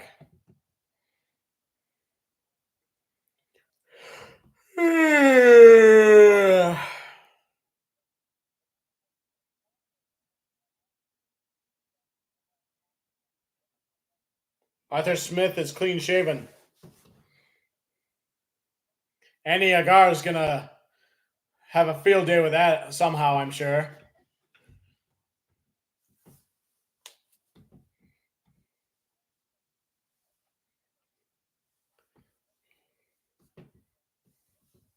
Ooh, Trevor Lawrence going deep. Oh, he caught it. Calvin Ridley for a touchdown. Why does that name sound so familiar? Kidding.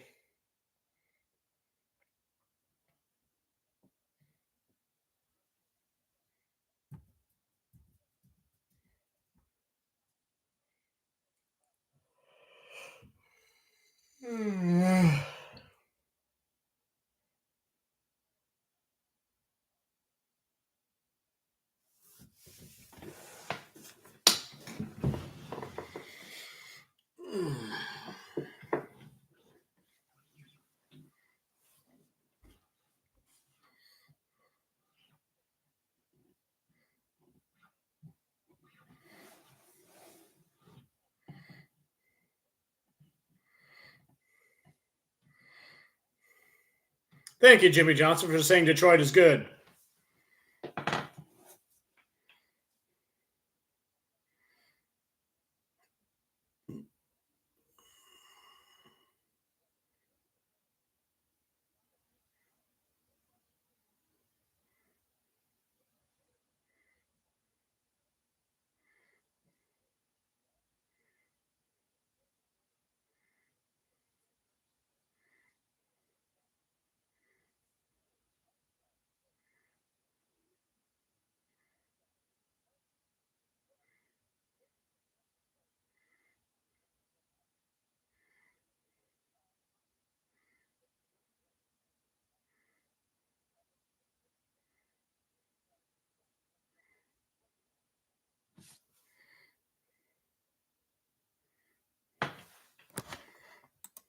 Yeah, none players definitely need refs.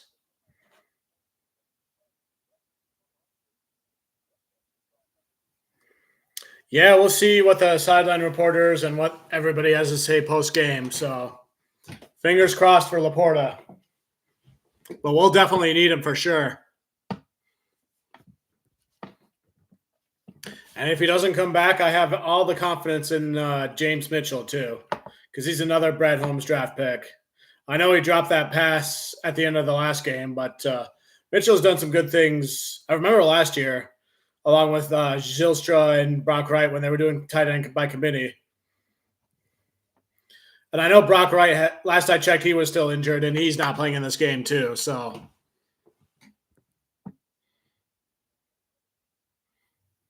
but now the question everybody in the media is going to be talking about is should Dan Campbell have started to rest some of his players, because obviously they're getting injured in this game.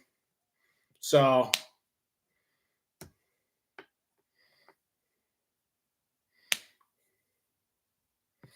and honestly, I thought what was going to happen, even though they were saying that they were going to play everybody, like once they got to a big enough lead, maybe like they're blowing them out at halftime, then we'd see players like Teddy Bridgewater coming in then and playing, or maybe in the fourth quarter and that sort of thing. So, and that may yet still happen, and unbeknownst to us, our knowledge, but Detroit needs a bigger lead for that, I think.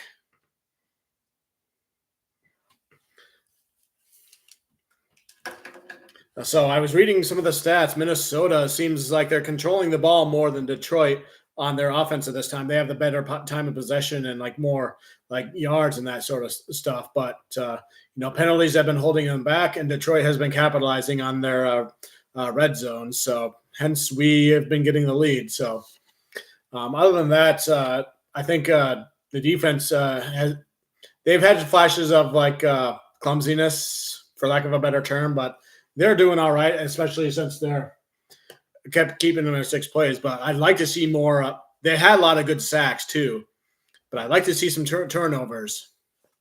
CD Deuce has been playing in the game, and he has 2 tackles already.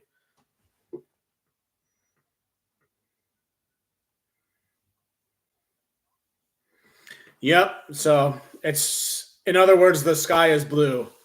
So, they're a big NFL network. Dallas is big for that target audience. So same with any New York team too. I talked about this in the beginning of the season, but it's like both New York teams have been hogging up all the primetime slots, and neither team has been playoff worthy this year. So not the Jets' fault because of what happened with Aaron Rodgers, but like the Giants, it's just like, come on, you guys. This is what happens when you extend a mid quarterback like Daniel Jones. So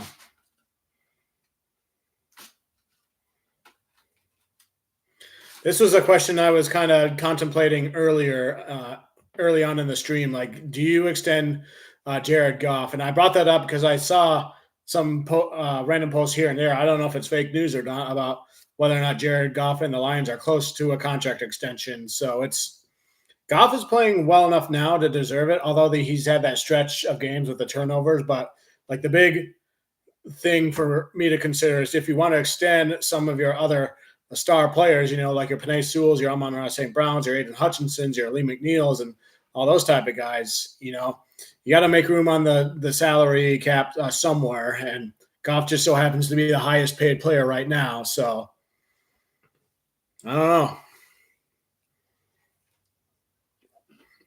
I think we need to see how Goff performs in the playoffs for us before we make that decision. So that's just my personal opinion. Yeah, I was rambling the whole time. I missed the Ocho Cinco thing.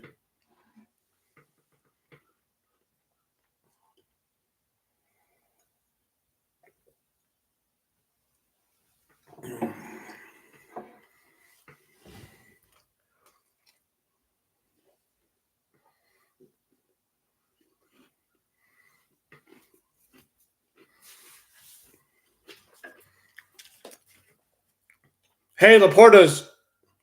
Wait, was that live for halftime?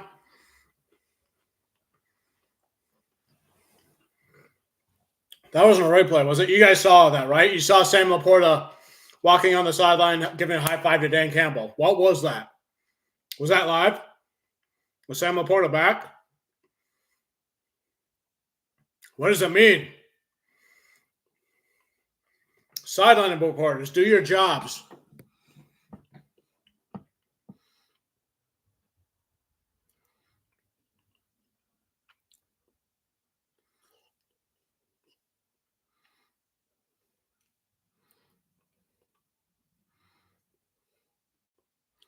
See, I told you Minnesota's offense had a lot of the higher stats than Detroit, but the penalties have been costing Minnesota, which I'm not complaining about, but it'd be nice for Detroit to get a few more touchdowns and blow this game wide open,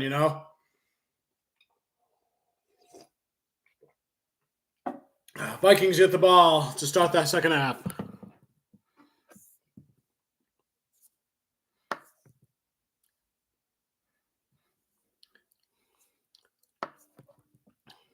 And yeah, I did mention this at the start of the game, but the Lions have their retro, the Monday Night Football game against the Raiders. They have those helmets back, along with the gray jerseys.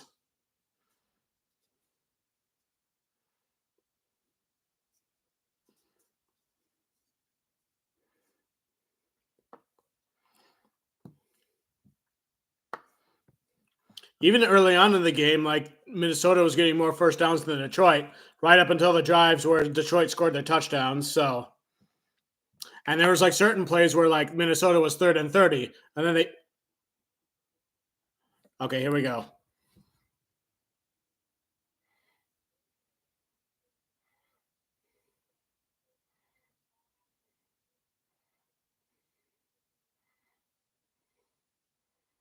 We'll know more tomorrow.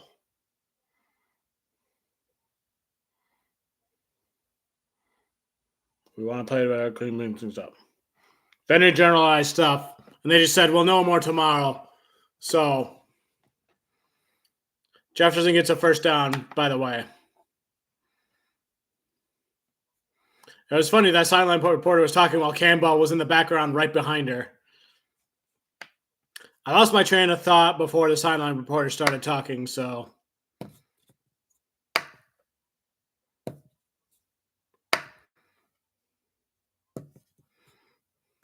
Dare I think that the Detroit Lions want to appear like they all want to play for the whole rest of this game, but they're faking their injuries to actually give themselves the rest time.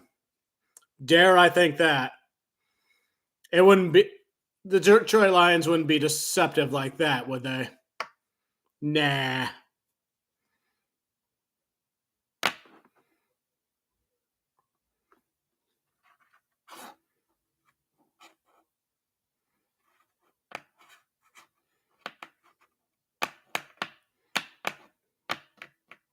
Second and 5. Ball at the 42 for the Vikings.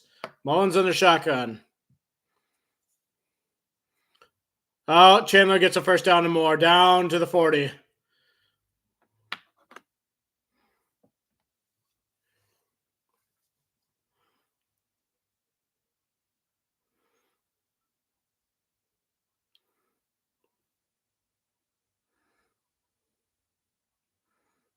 Someone threw a towel up in the middle of the air. Yeah, that was a decent block by Christian Darrisaw, who I kind of looked at the NFL draft a few years ago.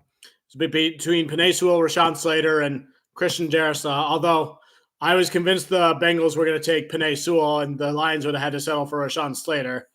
But luckily, the Bengals took Jamar Chase. I stood up and celebrated in the B-dubs. Oh, they bat the pass. He tried to pass it, but two linemen got through, and they're like, rejected, Ben Wallace style. Looks like Aquara was there for that. And Benito Jones, maybe? By the way, I talked about this before, but I heard a rumor. Oh, yeah. That was great. I heard the real reason why Bugs was cut from the team was because he parties too much, and he partied for like the last time, and then the coaches were having none of it, and it was strike 3, basically.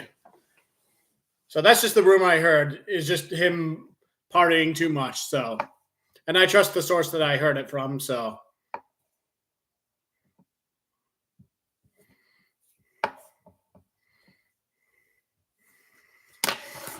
To the point where, like, he's obviously coming into team meetings hungover, and it was just super obvious.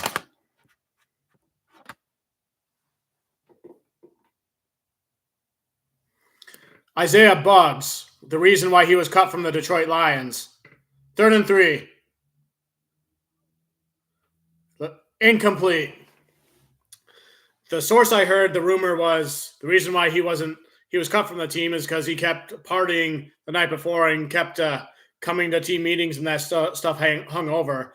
That's why he was like missing play time early in the season. And I guess it happened after the Dallas game last week, and it was strike 3, and that's what they said happened. So I trust the source, but again, it's still kind of a rumor. So 4th and 3. Wait, are they going for it on 4th down? Oh, yeah. Everyone's trying to copy Dan Campbell. Hutch oh, no. Ooh, did he get it? I don't think he did. It's close. Give it a turnover on downs on Detroit. For Detroit. We're going to get a timeout for measurement.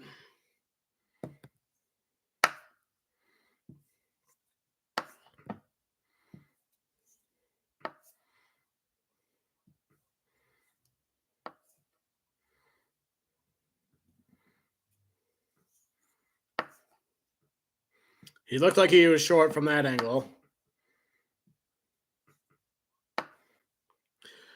Earlier in the game,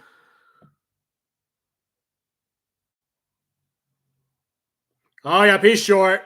Short by like a foot. Turnover on downs, Detroit. For Detroit.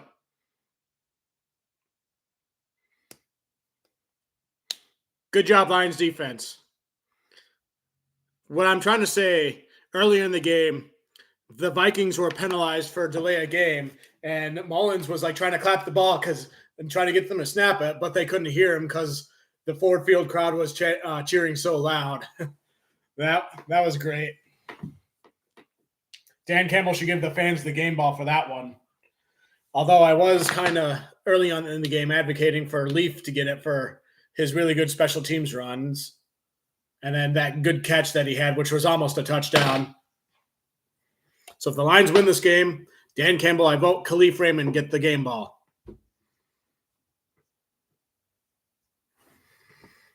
And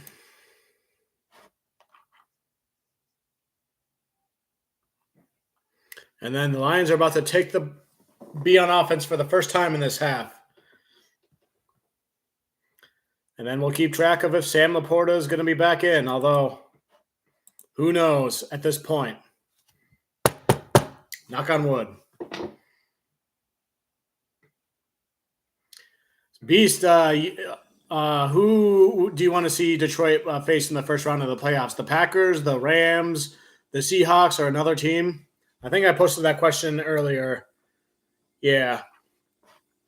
Personally, I want them to face the Seahawks because the Seahawks have been a huge pain in the butt for the Lions, not just from beating them all the time the last few years, but for knocking them out of the playoffs and for drafting Devon Witherspoon in front of the Lions. And I'm just like, okay, enough is enough with this team. But I understand if people want to see us go against the Packers. And then, the obvious storylines with the Lions versus Rams with Matthew Stafford coming back, the trade being full circle with that, Goff versus McVay, that sort of thing too. So I could see it going like either way with any of those teams, as long as they win a playoff game. Because I keep saying my two goals for the Lions this year, win the NFC North and win a playoff game. I think that's pretty good progress to make there. And then anything after that will be definitely a bonus. That will be great. If they win the Super Bowl, that would be amazing. And I'll definitely root for that. So.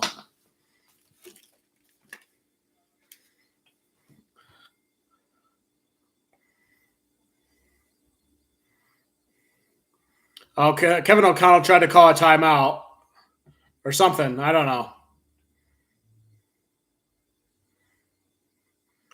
They're playing in a blizzard.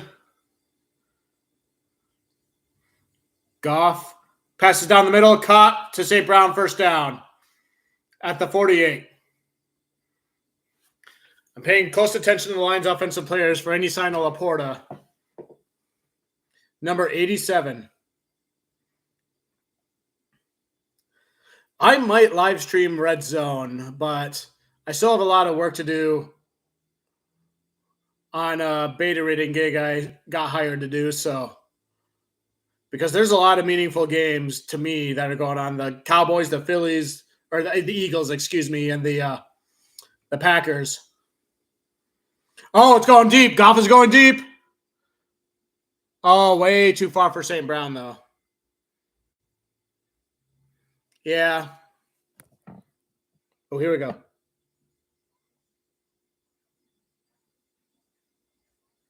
Brian Branch injured.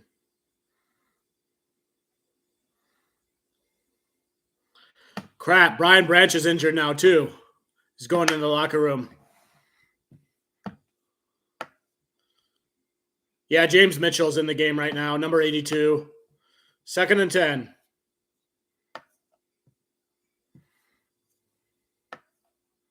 Montgomery gets the snap. Gains about 3 yards there. This is the first time I remember seeing Montgomery since the first drive of the game. 3rd down.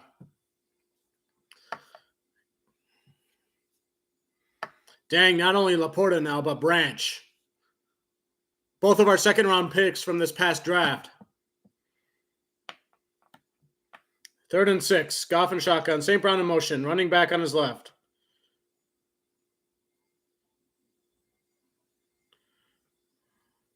Goff processing. Pass up the middle. St. Brown just short of the first down. Down at the 48.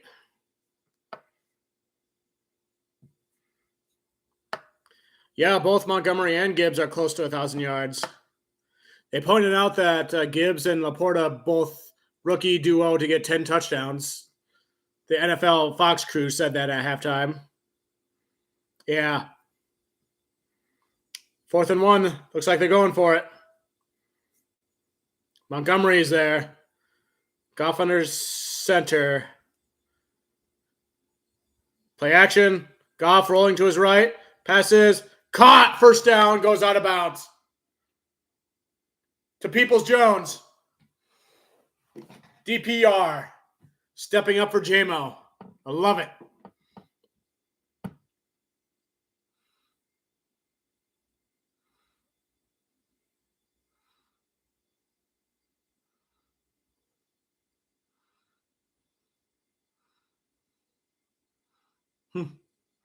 Yeah, that cornerback or guy covering him was trying to catch up, and then he finally got it on a cross route.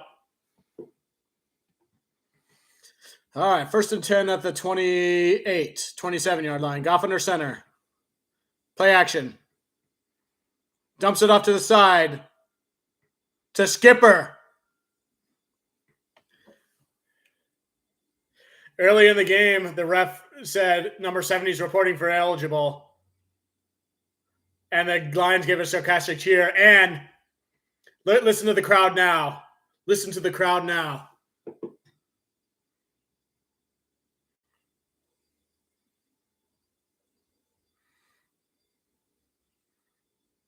I love that fan. It's like, yeah, with the giant grill, the giant chain. Yeah. Oh, man. 2nd and 6. Hand off to running back. Gets to the first down. It's Montgomery.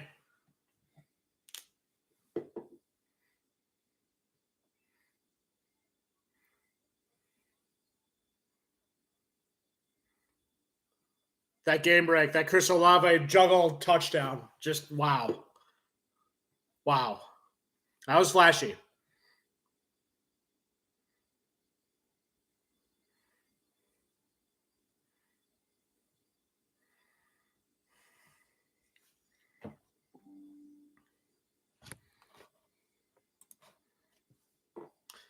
Goff, processing. Pass. Oh, incomplete. There's a flag on the play. Pass interference, maybe?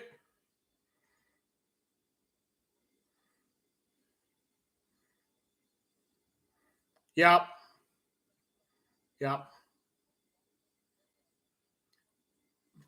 That'll get him to the 1-yard line because it happened in the end zone.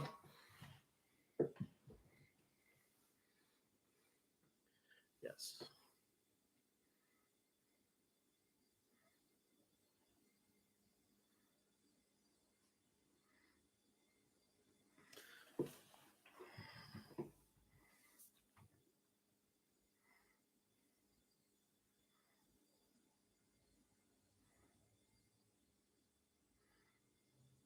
Goff, play action. Oh, incomplete. Intended for Reynolds again.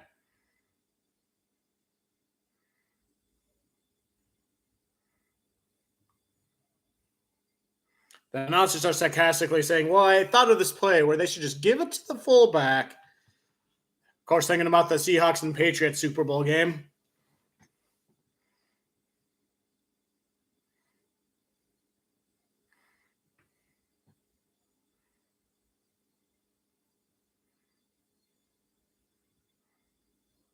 Skipper in motion. They hand off to Montgomery. Montgomery is in. Touchdown, Lions.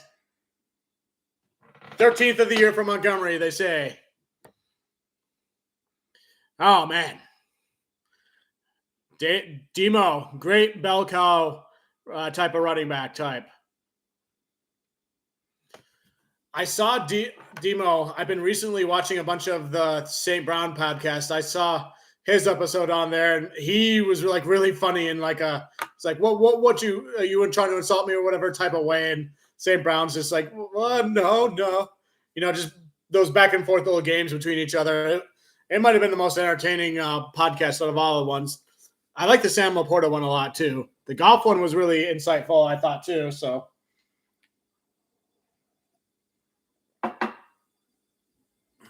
extra point is up and good.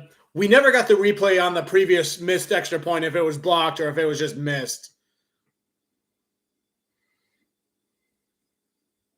Oh yeah, Skipper's block when he was in motion was the key for Montgomery getting through there. So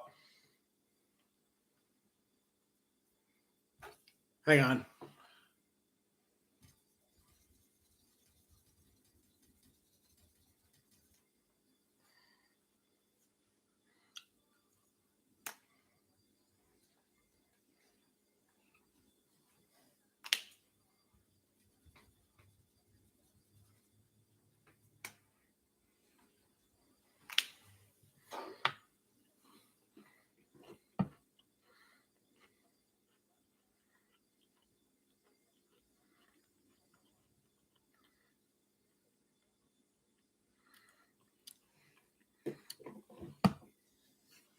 Yeah, the Lions' offense is underperforming right now, but they might still pick up in the second half. So I think a lot of it is Minnesota having much more time of possession with the ball. So that's keeping the Lions' offense off a little longer, which probably affects a bit of that. Let's check their stats real quick right now. So David Montgomery, 70 carries for 21 yards and a touchdown. Jahmyr Gibbs, 7 carries for 18 yards and 1 touchdown. So, yeah. Who's been getting the majority of the yards for us then?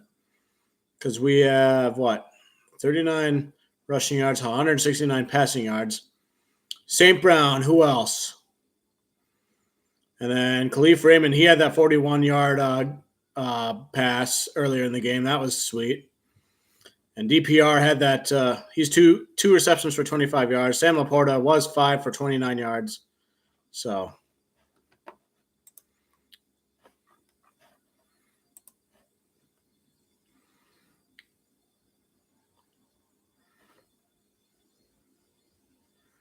I'm just briefly checking YouTube. I see a caption that says, "You can wear a Lions jersey anywhere you want." Damn right.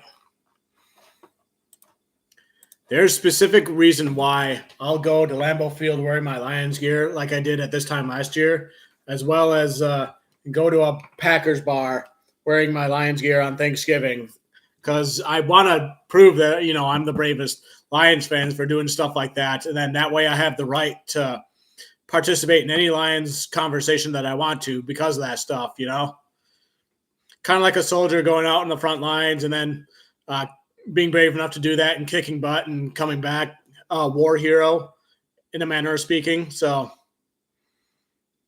I mean, those two things obviously don't compare because, war is definitely a different story, but the idea is what I'm trying to get at. Knee injury. Officially out.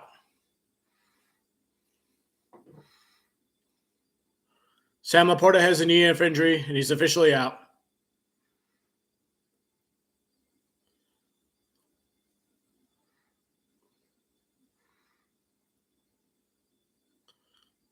Yeah.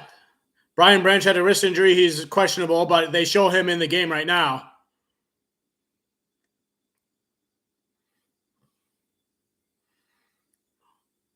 Dump off to Osborne. Doesn't get anywhere. If Gibbs gets it, Gibbs gets it, I just care that the Lions win this game and that nobody else gets injured.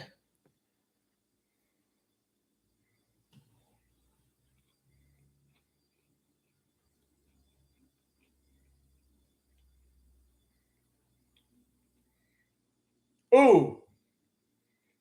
Not bad, Barnes.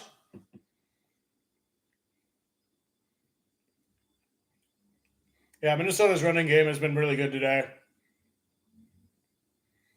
That's why they have more time of possession than Detroit.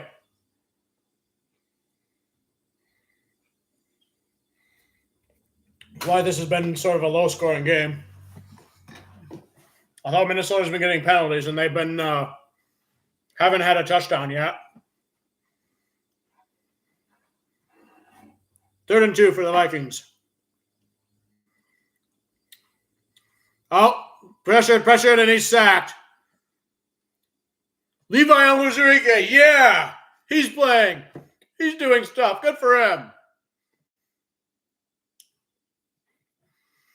I'm glad to see Levi Onwuzurike in the game and doing stuff.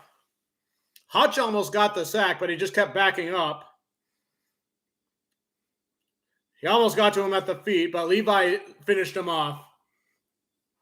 Former 2nd-round draft pick after Penei Sewell before Lee McNeil. But then he had the back injury, which made him miss last season. And now the Vikings punt.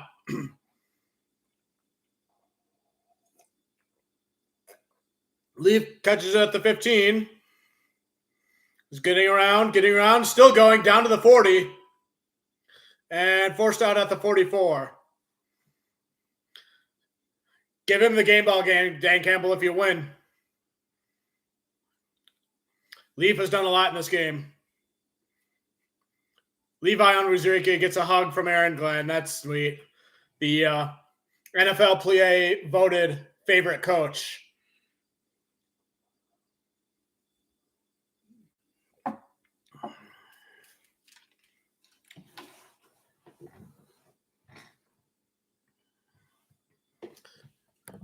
Thank you for updating me on what? Wait.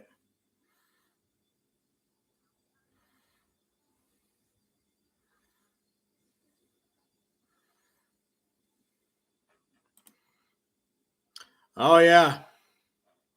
Poor Jacksonville.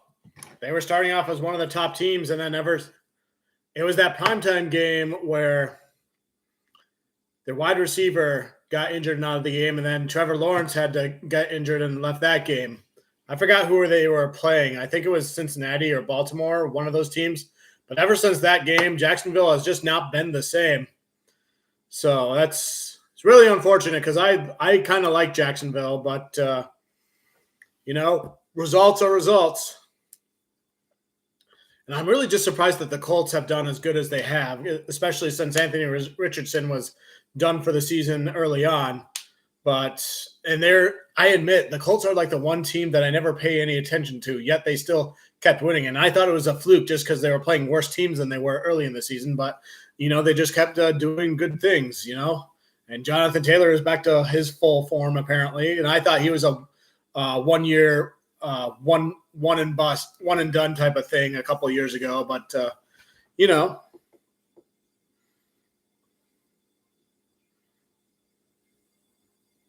Yeah, that's a good point, too. He could. Back in the New Orleans Saints game, I kept advocating for Jalen Reeves-Maybin to win Special Teams Player of the Week if things kept going that way. And sure enough, he did because he had a couple of really nice, impressive tackles. And then even though it wasn't special teams, he had a nice couple pass deflections on defense. So, yeah, that really could well be the case for Khalif Raymond. If he gets a touchdown, then that will put the exclamation point on it for sure. He almost got a touchdown on offense, but Gibbs is in the game, but he's lining up like a wide receiver.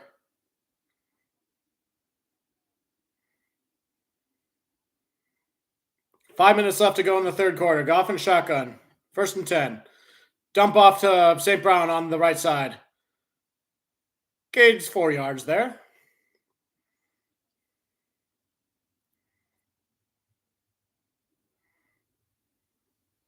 Oh, no. Why is St. Brown limping like...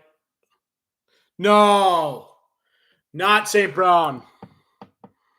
He just went like this. And you're just like, crap. He's still walking and standing up. But now he's coming off the field.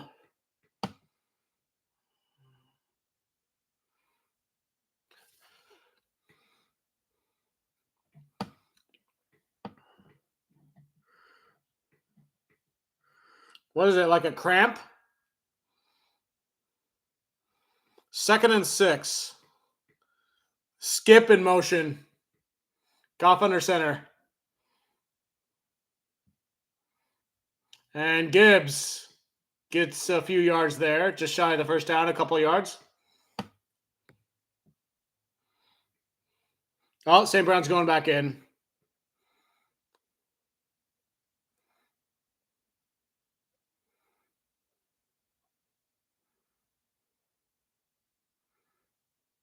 Yeah, St. Brown's back into the game now.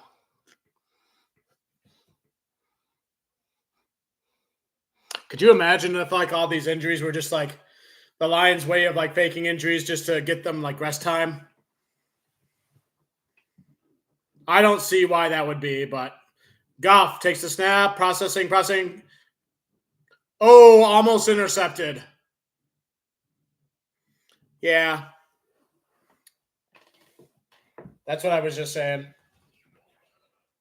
4th and 2, they're going to punt.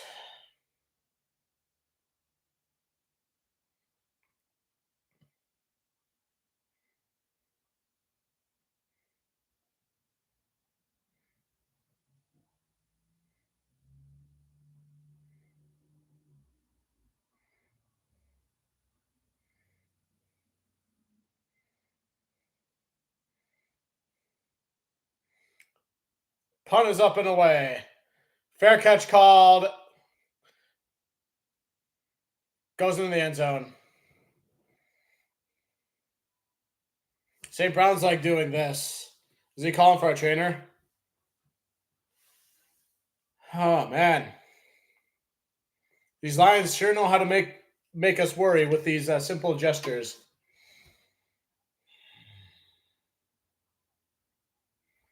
You know, the Lions coaching staff are players' coaches, and if the players really want to think they need to rest this game for the playoffs, why not let them, you know?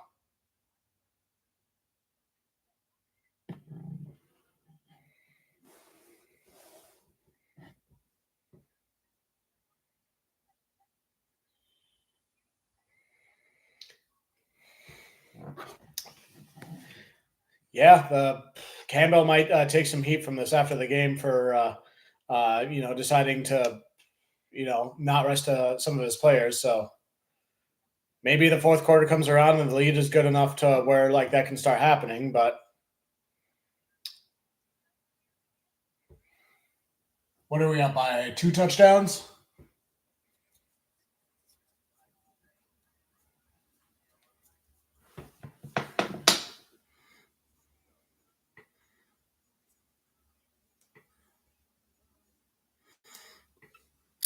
Yeah, fourth quarter. I would not be surprised. I'd probably feel better with maybe like another touchdown, possibly another field goal after that, but I don't know.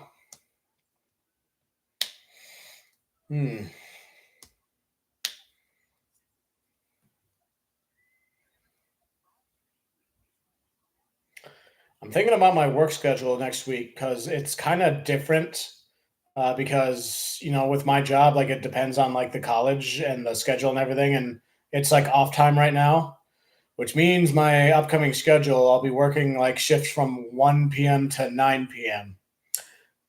I am praying that the Lions playoff game is not the Monday night football playoff game, because then I'll have to miss a bunch of it for work. And I was definitely planning on live streaming that game, so I got to figure out how they like determine that stuff. I think it's the NFL makes the schedule based on the what they think will bring out the most ratings and everything. But I did hear a rumor that like the NFL draft order for like those particular teams in the wild card round is determined based on which teams play in that round. So like if one set of teams plays in like a Saturday afternoon game or Sunday, the first playoff game of that weekend, passes caught for a first down there, down to the 40.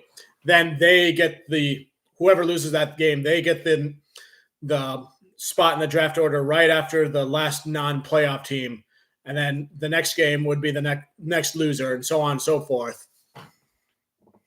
So if the Lions get the Monday Night Football game and they get eliminated in the first round, then their draft pick is lower than opposed to if they get like the early afternoon game, which they get higher if they lost. Not that I want them to lose, but that's just what I heard. That's how they do it. So I hope that's wrong. But Vikings run for another first down across the 48.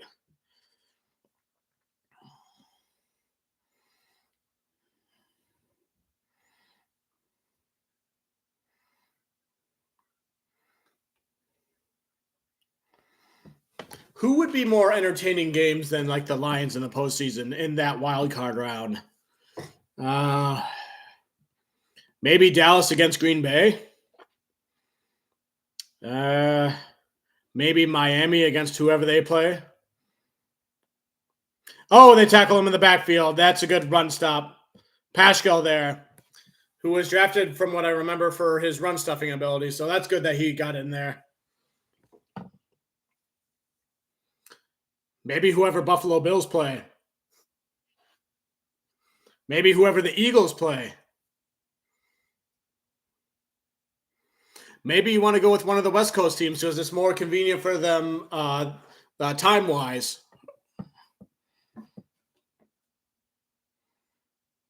Second and 12 for the Vikings. Mullins, quick passes to the side. Tackled by Anzalone, gets 2 yards there.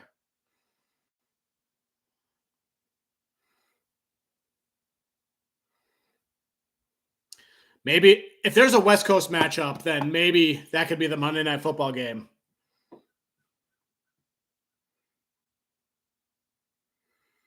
That could be interesting too, yeah.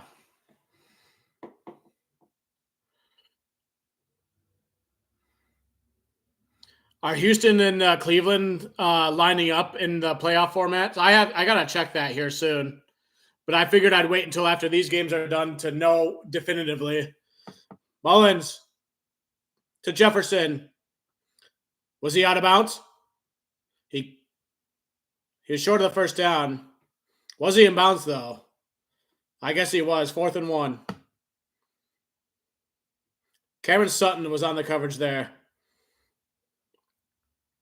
Oh, he got both feet on. Yeah. Wow.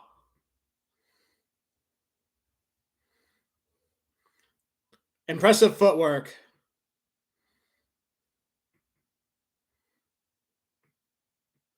32 seconds and counting to go in the third quarter.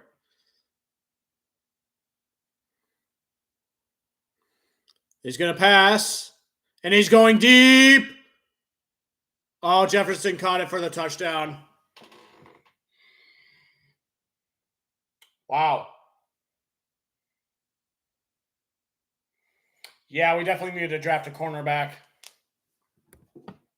The problem is the rest of the league knows that the Lions would go for a quarterback, so they'll draft them like right in front of Detroit, which is what Seattle did with Witherspoon, and that's what the Patriots did with Gonzalez. So the Lions are somehow going to have to be clever about it.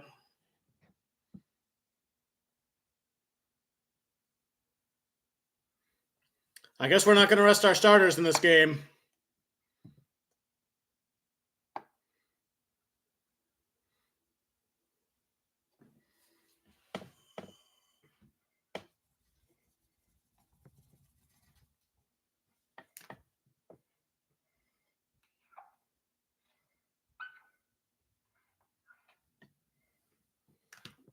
I'm just going to change it to fourth quarter now because we're almost there.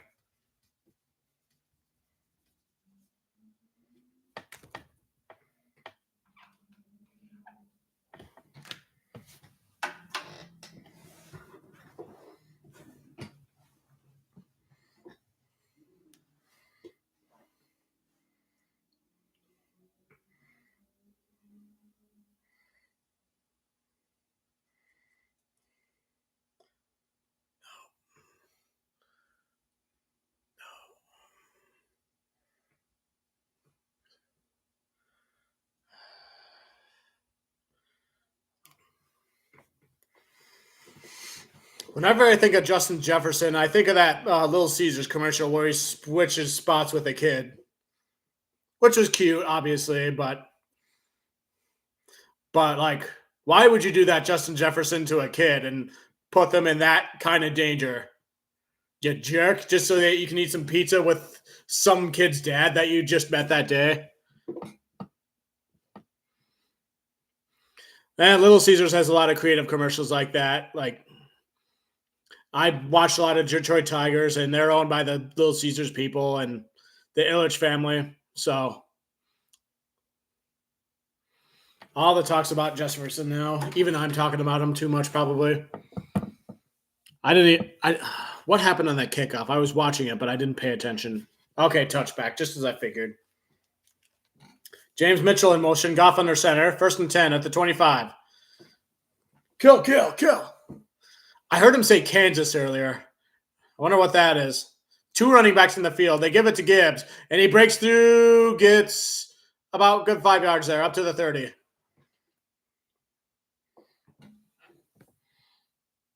St. Brown still off the field, kind of massaging his rib. And the third quarter's over. I'm going to go to the bathroom real quick. I'll be right back.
I'm grabbing some ice cream to snack on for a bit.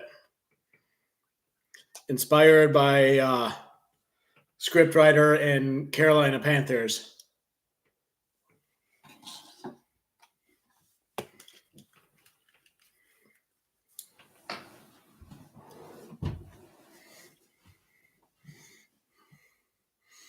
David Montgomery.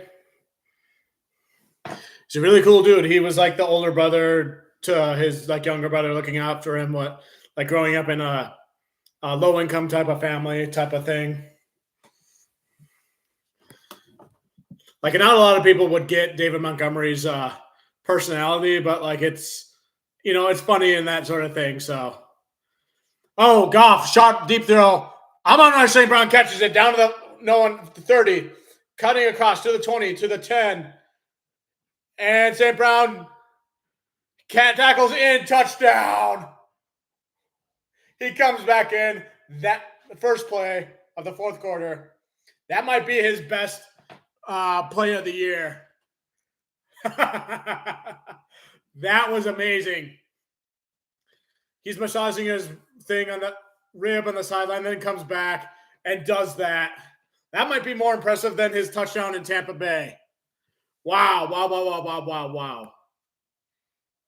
St. Brown was playing pissed off early in the game because of the all-pro selection thing, but now he's back doing that. And he's smiling. I hope he talks about that on the 33rd Team podcast. Give me the replay of that. Give me the replay of that. He caught it and he was wide open, and then he kept going, and then here we go. He beat his man, wide open, and then cuts across, trying to beat the safeties to that mark, gets to the 10, goes jackknife straight up, breaks a bunch of tackles with people blocking for him, and then just lands right in the end zone. I might just do a YouTube video on St. Brown's most impressive plays of this season. There's that one in Tampa Bay, the one in Denver when he did the backflip, and then this one might just be the top one. He's just hugging Goff. Everyone's giving him hugs.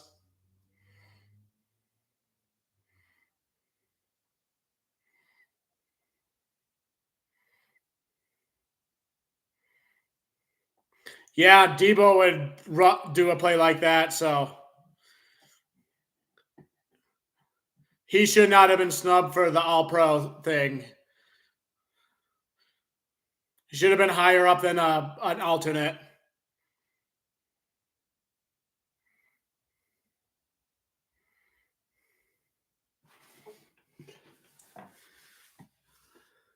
What are the Lions doing here on the punt, the kickoff?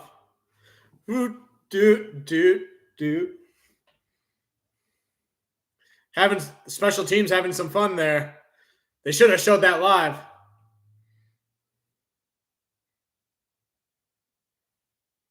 Right, whatever. You know what I'm trying to say. A Pro Bowl selection.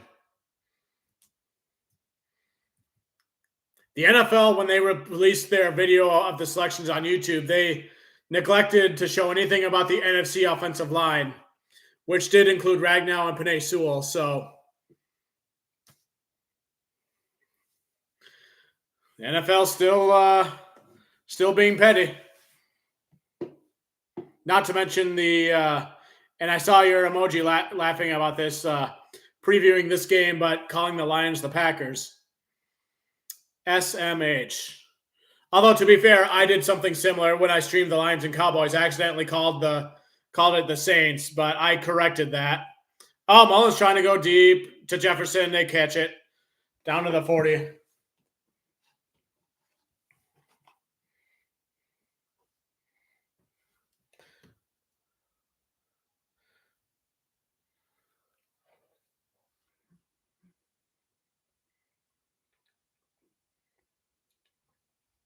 CD Deuce was there somewhere.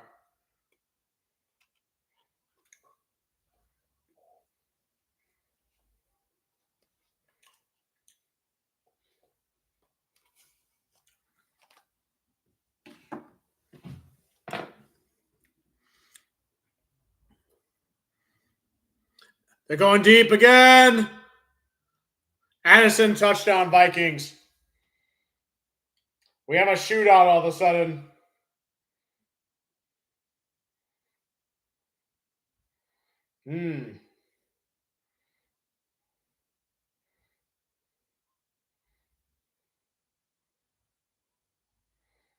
Running right past the secondary.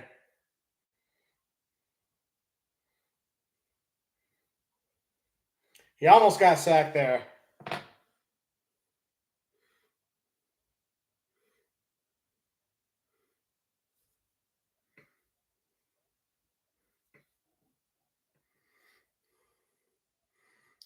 Yes, to the Evans thing.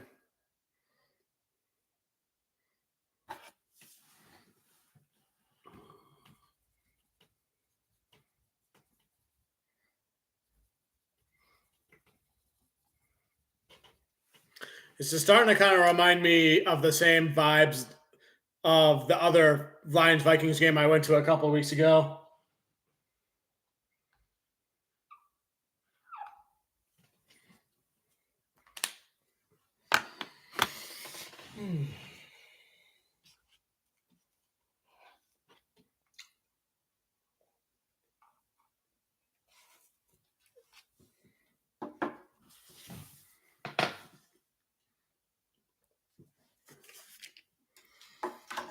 All right. I'm going to check some scores of some other games right now. You're telling me Tampa Bay is beating Carolina by a score of 9-0? 4 minutes to go in the fourth there. Cleveland must be resting all their starters. Otherwise, they wouldn't be blown out like this. 31-0 Cleveland. Jets and Patriots still the same score, 6-3. Oh, man, the Saints are blowing out the Falcons now, 34-17. Oh, boy, oh, boy, oh, boy. Arthur Smith's job might be on the line, which reminds me of another topic I wanted to talk about here soon. Jacksonville's within 8 points. It's a 28-20 game. Jacksonville's only down by 8 now. That game looks similar to how this Lions-Vikings game is going on right now. But Black Monday is coming up here tomorrow. So how many coaches do we think are going to get fired? So I am going to say, oh man, I really got to look at this. I'm just going to assume the max. So I'm going to count out the maximum possible teams that could fire their coach on Monday. So Tampa Bay, that could be one. Belichick, that could be a second one. The Jets have already said they're hanging on to Robert Saleh, so I'm not counting him. Plus, what's happening with the Jets is not his fault, just injuries. Arthur Smith, definitely number 3. The Saints head coach, 4. Are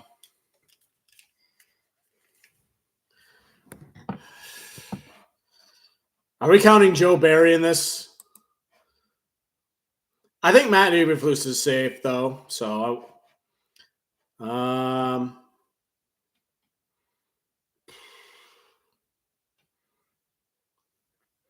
don't think the Giants. Washington, definitely 5 because they got new ownership. They'll look to start over with their people, I bet.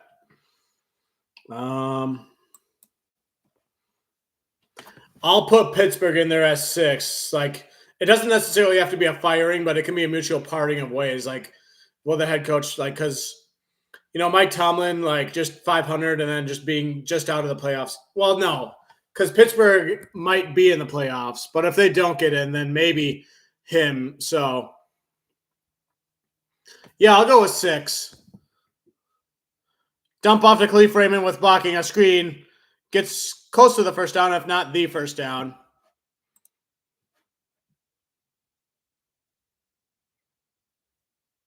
No, not Khalif Raymond. Are you kidding me?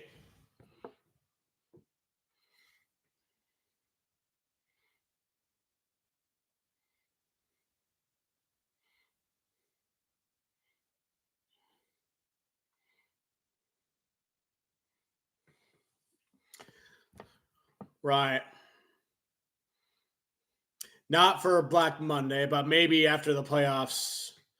But by that time, maybe the coach that they want to hire gets already hired sooner, and then they can't, And it makes me wonder how many of these teams are going to go after Ben Johnson, because I feel like he has much of the leverage in like these type of negotiations, Hopefully Ben Johnson stays in Detroit, but if history has taught us anything, that's probably not going to be likely. But Ben Johnson was talking about this in a recent press conference. Like, he doesn't have any like playoff experience, unlike Dan Campbell and Aaron Glenn and those guys. So AG does interview for job interviews every now and then. So he's received some flack this year, but personally, I think he doesn't have enough talented players that he needs to be consistently successful, as we've been talking about with like the edge rusher core and the secondary especially.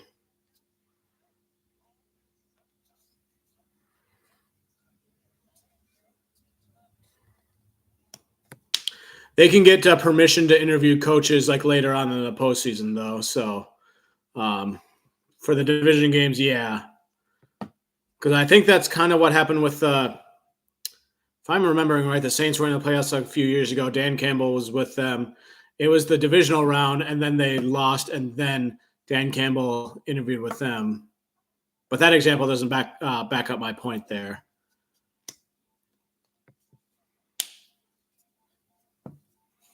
So we'll just see what happens. So I'm getting too far ahead of myself because I'm really just trying to think about how many coaches on Black Friday will get fired. And I'm specifically talking about head coaches because depending on what happens with Green Bay, they might keep Joe Barry if the Packers don't make the playoffs. So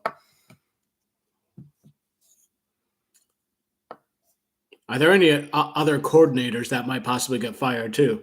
Oh, Khalif Lehman's limping off.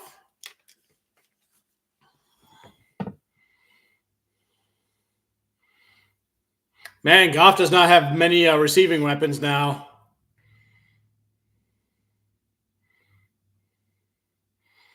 First and 10, or second and 1, actually, on the 20 or 36. Handoff. Gets the first down to Montgomery.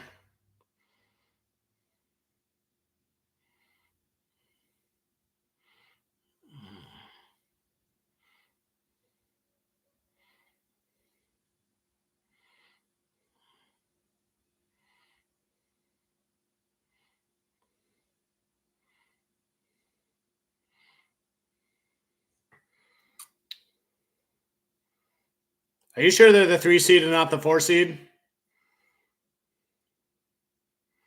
I mean, it's great they won their game, they're division champs, but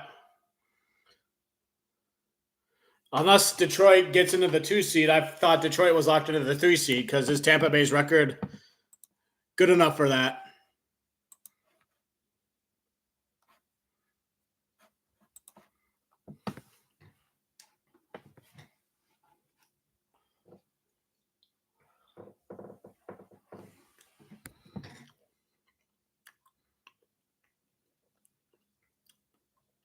Second and 4, Goff under center. Skipper in motion. Play action. Oh, he gave the scat. Caught. First down and more to Josh Reynolds. Whenever we forget about Reynolds, he catches a key. Well, that wasn't clutch, but it was good for a first down. Goff almost kind of got sacked there, too.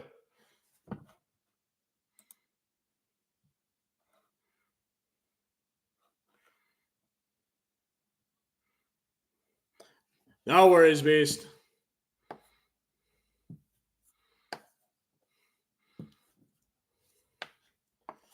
Alert, alert. First and 10, Goff under center. Hand off to Gibbs. Bouncing around, gets probably 2 yards.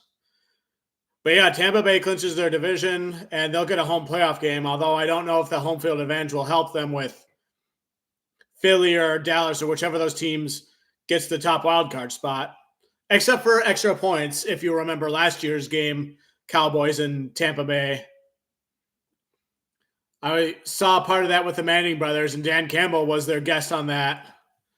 And everybody was cringed when he missed that next one. Flags on the play. False start offense 60. Graham Glasgow. Campbell shaking his head. Mild disappointment. Chewing his gum. Second and 13. But yeah, as things stand right now, depending on who's going to win and everything, Goff scrambling to his left. Hunter. Oh, James Mitchell catches it up in the air, first down and more. Why did I do that for a touchdown? It was because he leapt up and caught it and then got the first down for it. And then James Mitchell has potential as a tight end. I thought for a bit before they drafted Laporta that he might develop into the starter after they traded Hawkinson. But yeah, James Mitchell. I correctly predicted the Lions would draft him when I did mock drafts way back when. Yes. The Lions have depth in a lot of positions, and tight end is, I think, one of them with that player. First and 10 at the 16. Goff passes across the middle. Too tall for Reynolds, as the announcer says. Incomplete. All right, anyways, NFC playoff picture. Number 1's the 49ers. Number 2 right now is the Cowboys, currently. Number 3 will be the Lions. Number 4, the Bucks. Number 5, the Eagles, although that could flip between the Cowboys. I think number 6 right now is the Rams. And then number 7, I think, is the Packers. If I remember. You feel free to check on that. I'm talking about for the moment.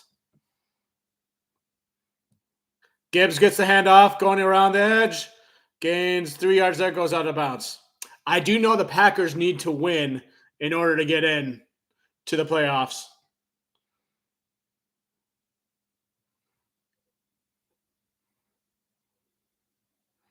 They needed both the Cowboys and Eagles to lose to get the number 2 seed, which is a tall task because the Eagles got the Giants again. And then the Cowboys have the Commanders. Although, didn't the Commanders beat the Cowboys with Sam Howell at this time last year? Sam Howell's my favorite non-Lion quarterback, by the way. Goff processing, gonna pass. Oh, he's getting sacked. 4th down. Do you go for the field goal? It's 4th and 15. Yeah, I would. Get the points. Get the points.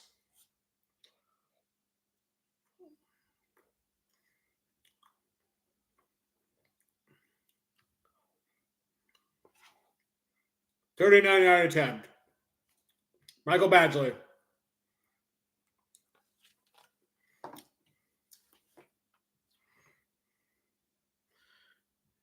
Kick is up and it is good. Another 30 score game for the Lions.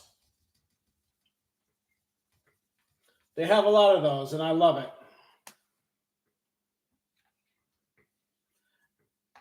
And they eat a decent chunk of clock off the remainder of the game. So, all right, I'm gonna double check on what I just talked about. NFL standings, playoffs, NFC. San Francisco's 1, Dallas 2, Detroit 3, Tampa Bay 4, Philly 5, Rams 6, Packers 7. Yep, I was correct there. And AFC right now, Baltimore 1, Miami 2, Kansas City 3, Houston 4 at the moment. Oh, yeah, they're just showing what I was just talking about. Saints, Seahawks, Vikings, Falcons all in the hunt. Although Tampa Bay just won their game, you said, right? All right, after Texas is Cleveland, Buffalo, and Pittsburgh. Although Buffalo and Pittsburgh haven't clinched anything yet, depending on what Jacksonville does. Excuse me. Sorry.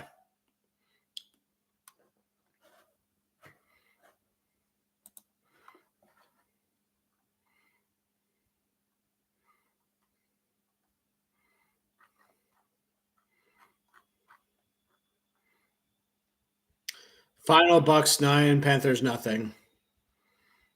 Tough year for Carolina.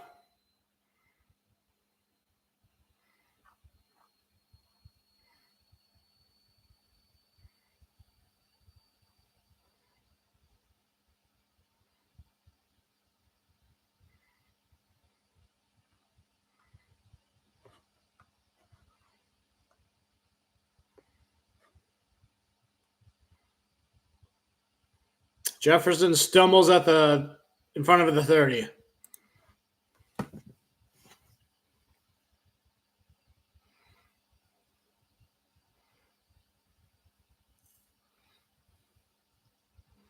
It's basically a death march at the number 4 seed because you're going to play either Philadelphia or Dallas.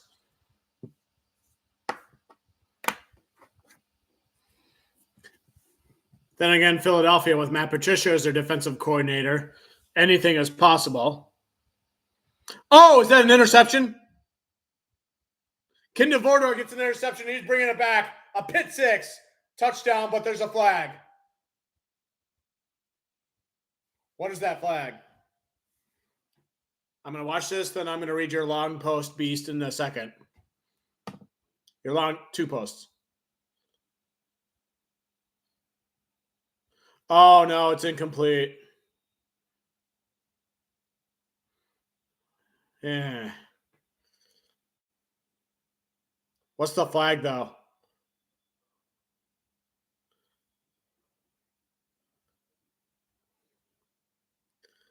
CD Deuce, illegal hands to the face. Oh, it's on Sutton. CD Deuce is like, yeah. Like, I got that penalty.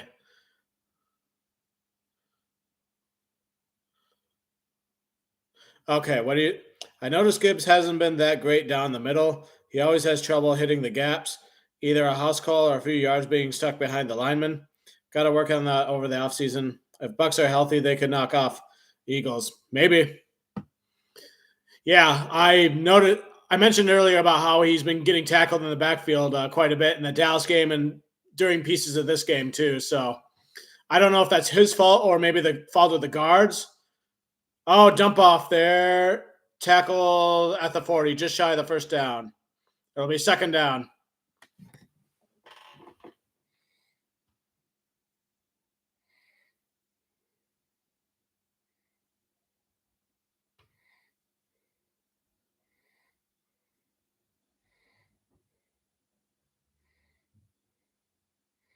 Second and 2. Ball at the 40.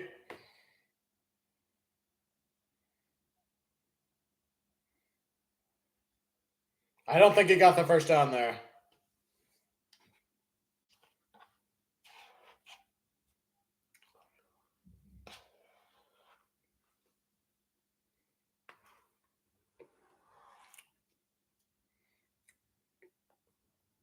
Third and 1. Tush pushing it, and I think they got it. Or quarterback sneak, whatever you want to call it.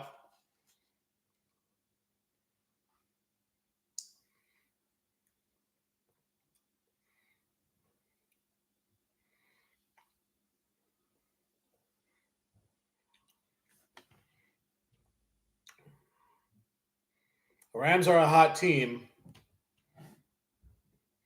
but Green Bay's offense is pretty good lately too.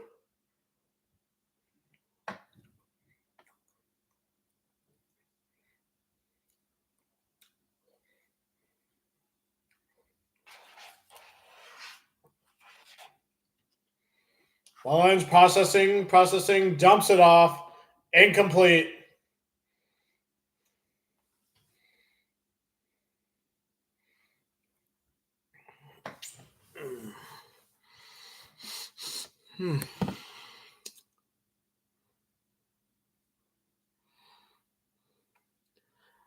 What outfit should I wear for this playoff game?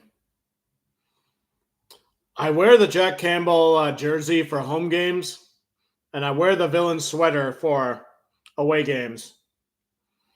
And now I have a third option. Maybe I'll just wear all 3, like I do whenever I go to a game anyway.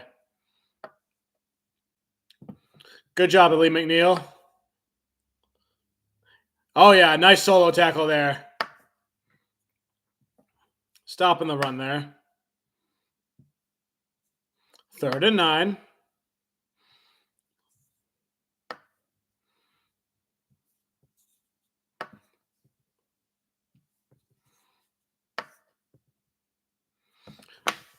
Or no, I'll wear one of them and then hang it up in the background of the other one.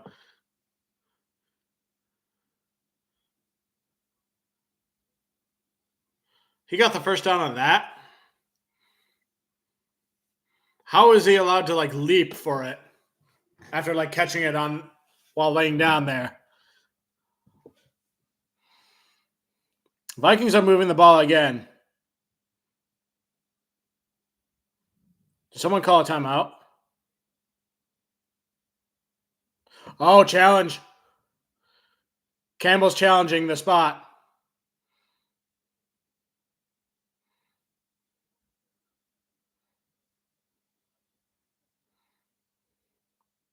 Oh, they're challenging the completed pass. Oh, I see where they're getting at. Does he have possession there when it hits the ground? Oh, like it kind of rolls out one of his hands there. But either way, it's a timeout to kind of slow the momentum regardless. So he might as well use it on a challenge when he can. I could see this going either way. Time will tell.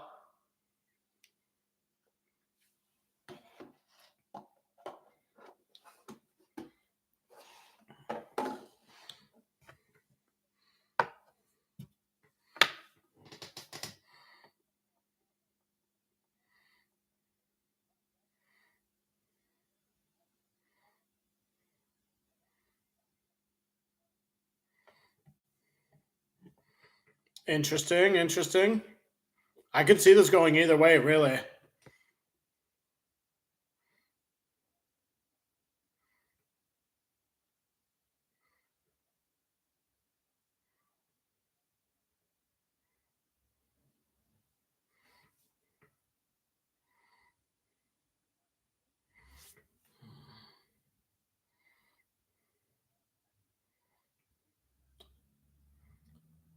Stands. Dang it.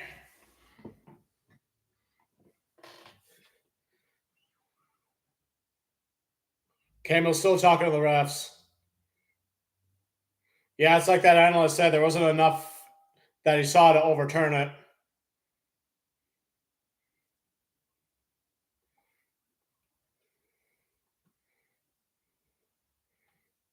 If New Orleans beats Atlanta, will the Saints have a chance to sneak in as the 7 seed? I suppose if enough teams in front of them lose, then maybe. No, because I think Green Bay has the tiebreaker over them. If that is a factor, I don't know. Mullins dumped off screen thing, gain of about 6 yards. Barnes on the tackle.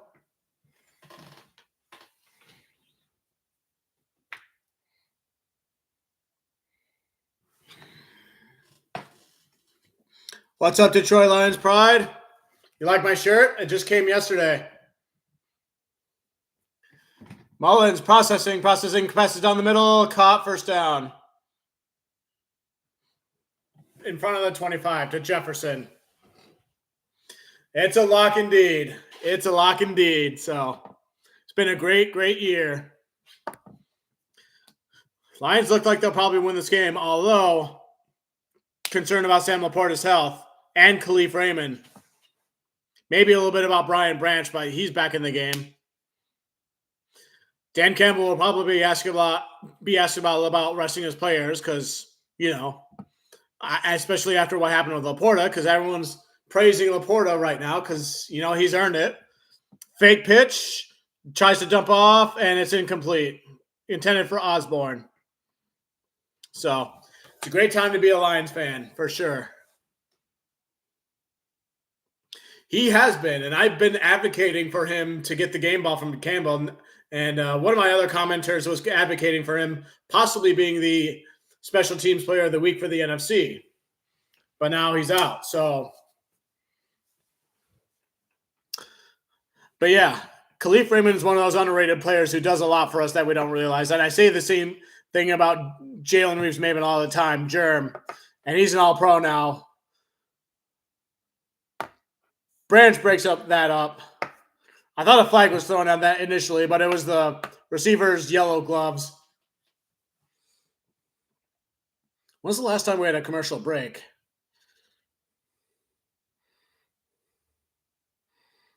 He is great indeed. A lot of people on this team are great. The fans are holding up the threes because it's 3rd and 10.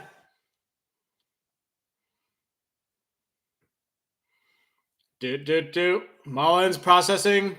A blitz is coming. Gets rid of the ball. Intercepted! Cam Sutton gets the intercepted. Lots of pressure on that blitz. He had to get rid of it, and it caused the interception. The perfect defensive formula. And there's 3:11 left to go in the fourth quarter. So this game is all but over. Lions probably just have to run it for a couple of times and they'll start taking the knees. I love it when these games end on interceptions. I've been to 2 games at this time last year against the Packers when Kirby Joseph did it to Aaron Rodgers, and then just 2 weeks ago when Iffy did it to end the game. And what an exclamation point it is to end those games, you know?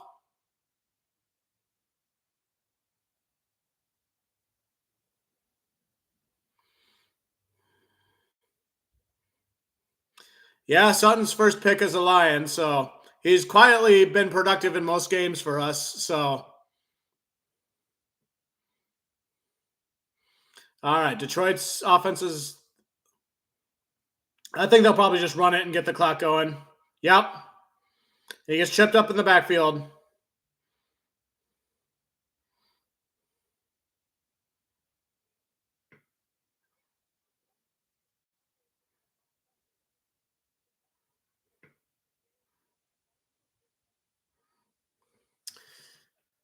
Yeah, I've been asking this question to people a lot. My preference would be the Seahawks because I just so happen to hate them the most because of how much of a pain in the butt they've been for the Lions the last few years. But I'll take any of them really, I guess. But Packs or Rams, both teams are really good in their own different ways. But the Packers have Joe Barry, so it kind of makes me want to say Packers if it's just between Packers or Rams. We don't even know yet, like if the Cowboys and Eagles will lose. I hope they both lose, and if that happens, Lions could be like a 2 seed playing against maybe the Saints as the 7 seed if everything goes right their way.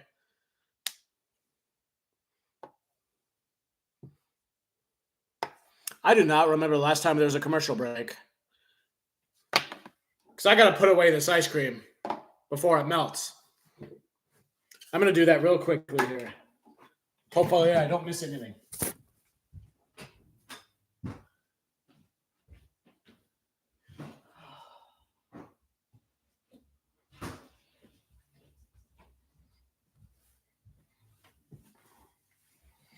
Still on that bad.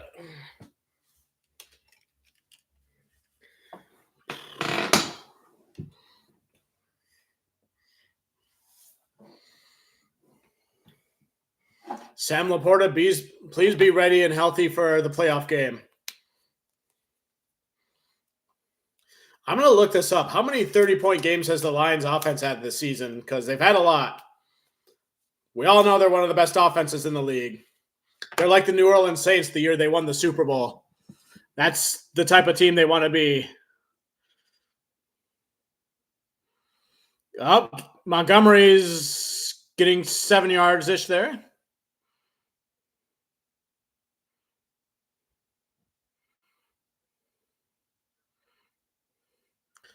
Minnesota calls their final timeout. Oh, yeah, the Wolverines in Washington playing for the national championship game coming up soon. So I had a feeling this scenario would come up. Like the NFL draft is coming up, and it'll be in Detroit. And then the Lions, a Michigan NFL team, will draft the quarterback from the college NFL team, J.J. McCarthy, and it'll be one big, epic, prideful night of Michigan, and all the owners and everybody's like, yay, Michigan and everything. I saw this coming from like 2 years away. It would make no logical sense for the Lions to draft McCarthy because they have Goff and Hooker, but I wouldn't be surprised if something like that happened at the draft. You're talking about UFL? Yeah. I don't follow that. All the Lions are punting. Okay. And there's a flag thrown. Did it bounce off the crossbar? No. Booth Jr.'s yelling at one of the Lions. Jacobs? What's going on there?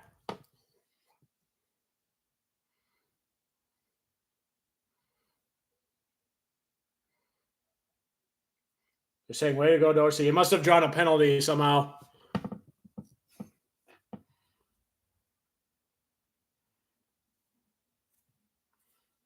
Hearing a lot of audio on both sidelines. Refs are taking forever to tell us what this flag is.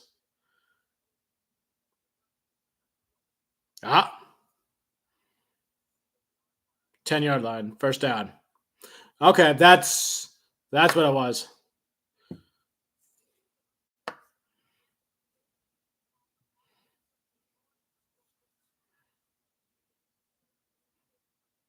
Wow. Titans and Jaguars game is over. Jacksonville's going to lose. Jacksonville's eliminated from the playoffs. What a fall. Wowzers.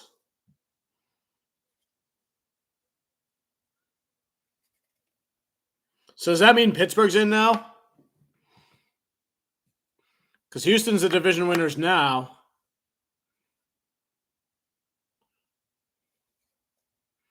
Okay.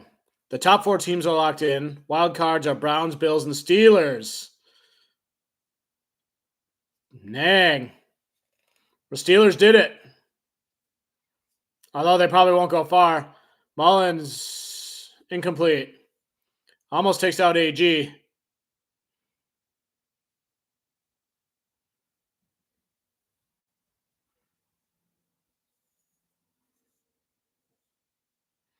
But D'Amico Ryan should not win Coach of the Year because Dan Campbell should win Coach of the Year. So that's what I'm hoping for.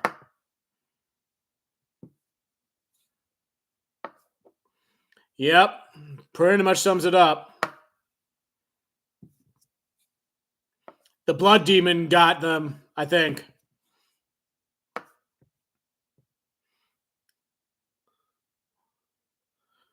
There's an interception for CD Deuce. Assuming it didn't bounce off the ground or anything.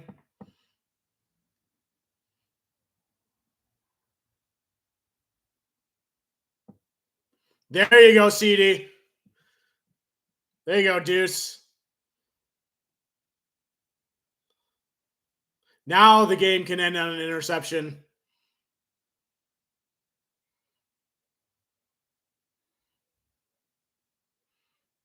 See, the Vikings are probably going to draft whoever they draft at quarterback is probably going to be a more accurate passer with more flair on his throw,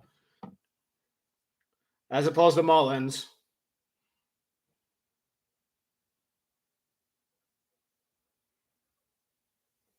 That's a lock, baby. That's a lock. That's got to be good for CD Deuce to get that, and he'll probably perform even better in the playoffs now.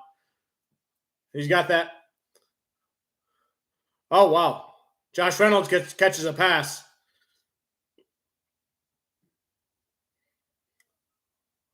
Okay, 2-minute warning.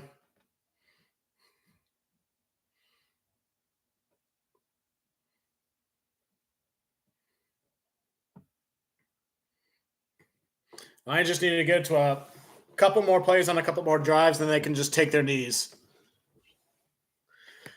Yeah. Lions will probably most likely finish the season at 12-5. That's the record, right? Yep, 12-5. I predicted they would be 13-4, but I think they are rightfully 13-4. Let's just say that. But I'm not really mad about that because we're about to get this win here, and we're basically going to find out soon, by the end of tonight, who we're going to be facing.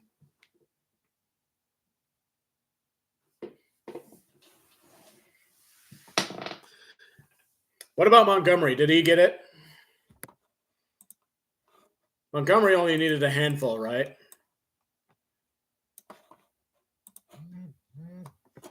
Who's texting me?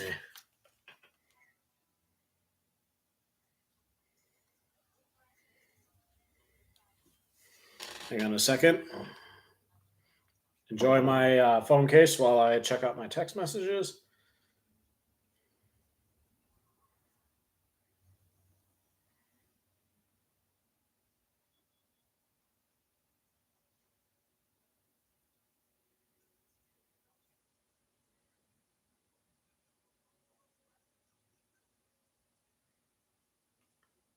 Oh, nothing relevant to what's going on here. All right. Anyways, so Lions are pretty much going to win this game, and our storylines are, is Sam Laporta, is his injury hopefully not too severe to where he can't miss the playoff game, and we got to keep an eye on Khalif Raymond, who looked like he had an injury there too. Brian Branch possibly with a wrist, and then Ali McNeil's definitely back. CD Deuce is back. Yeah, kind of. If you remember at this time last year, I think the Commanders beat the Cowboys, and it was Sam Howell's first game, so it wouldn't surprise me if a back-to-back thing happened. And as far as the Eagles goes, when you have Patricia as your defensive coordinator, as we Lions fans know, anything is possible. And the Giants almost came back against the Eagles a couple of weeks ago. So, yeah, and then both of those games are going to be happening next, along with the Packers and Bears games. So this will definitely be a red zone session to watch for those games.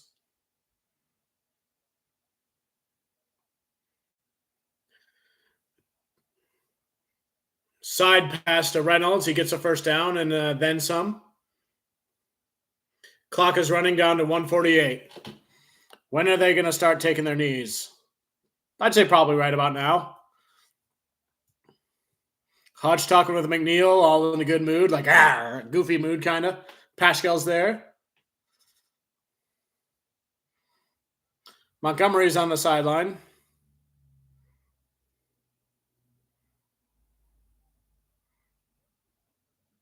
Yeah. Oh, one more pass to Reynolds.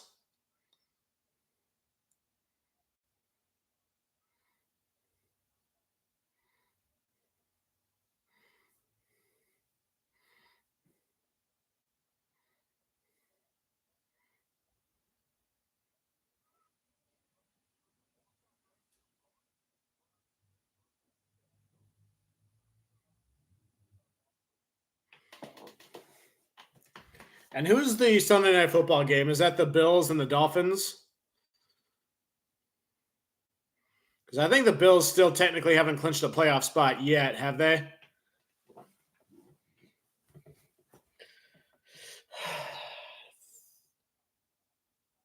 Oh, they might get called delay a game there. Nope. Another side pitch pass to Reynolds. Third straight time they've done that play.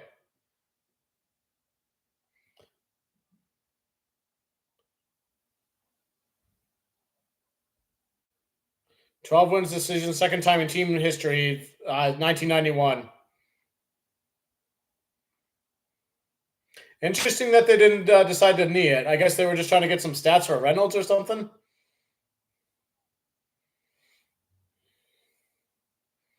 All right. The regular season is over for the Lions. They finish 12-5. Not bad. Division champs. Now we just wait to see who their opponents are going to be in the first round. And if they'll be the 2-3 to 3 seed.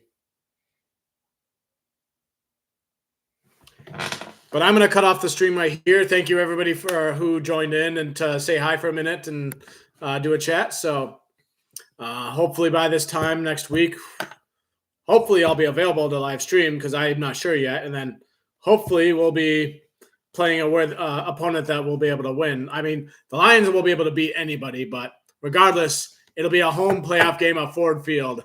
That'll be a once-in-a-lifetime thing to not miss. So until then, go Lions, one pride.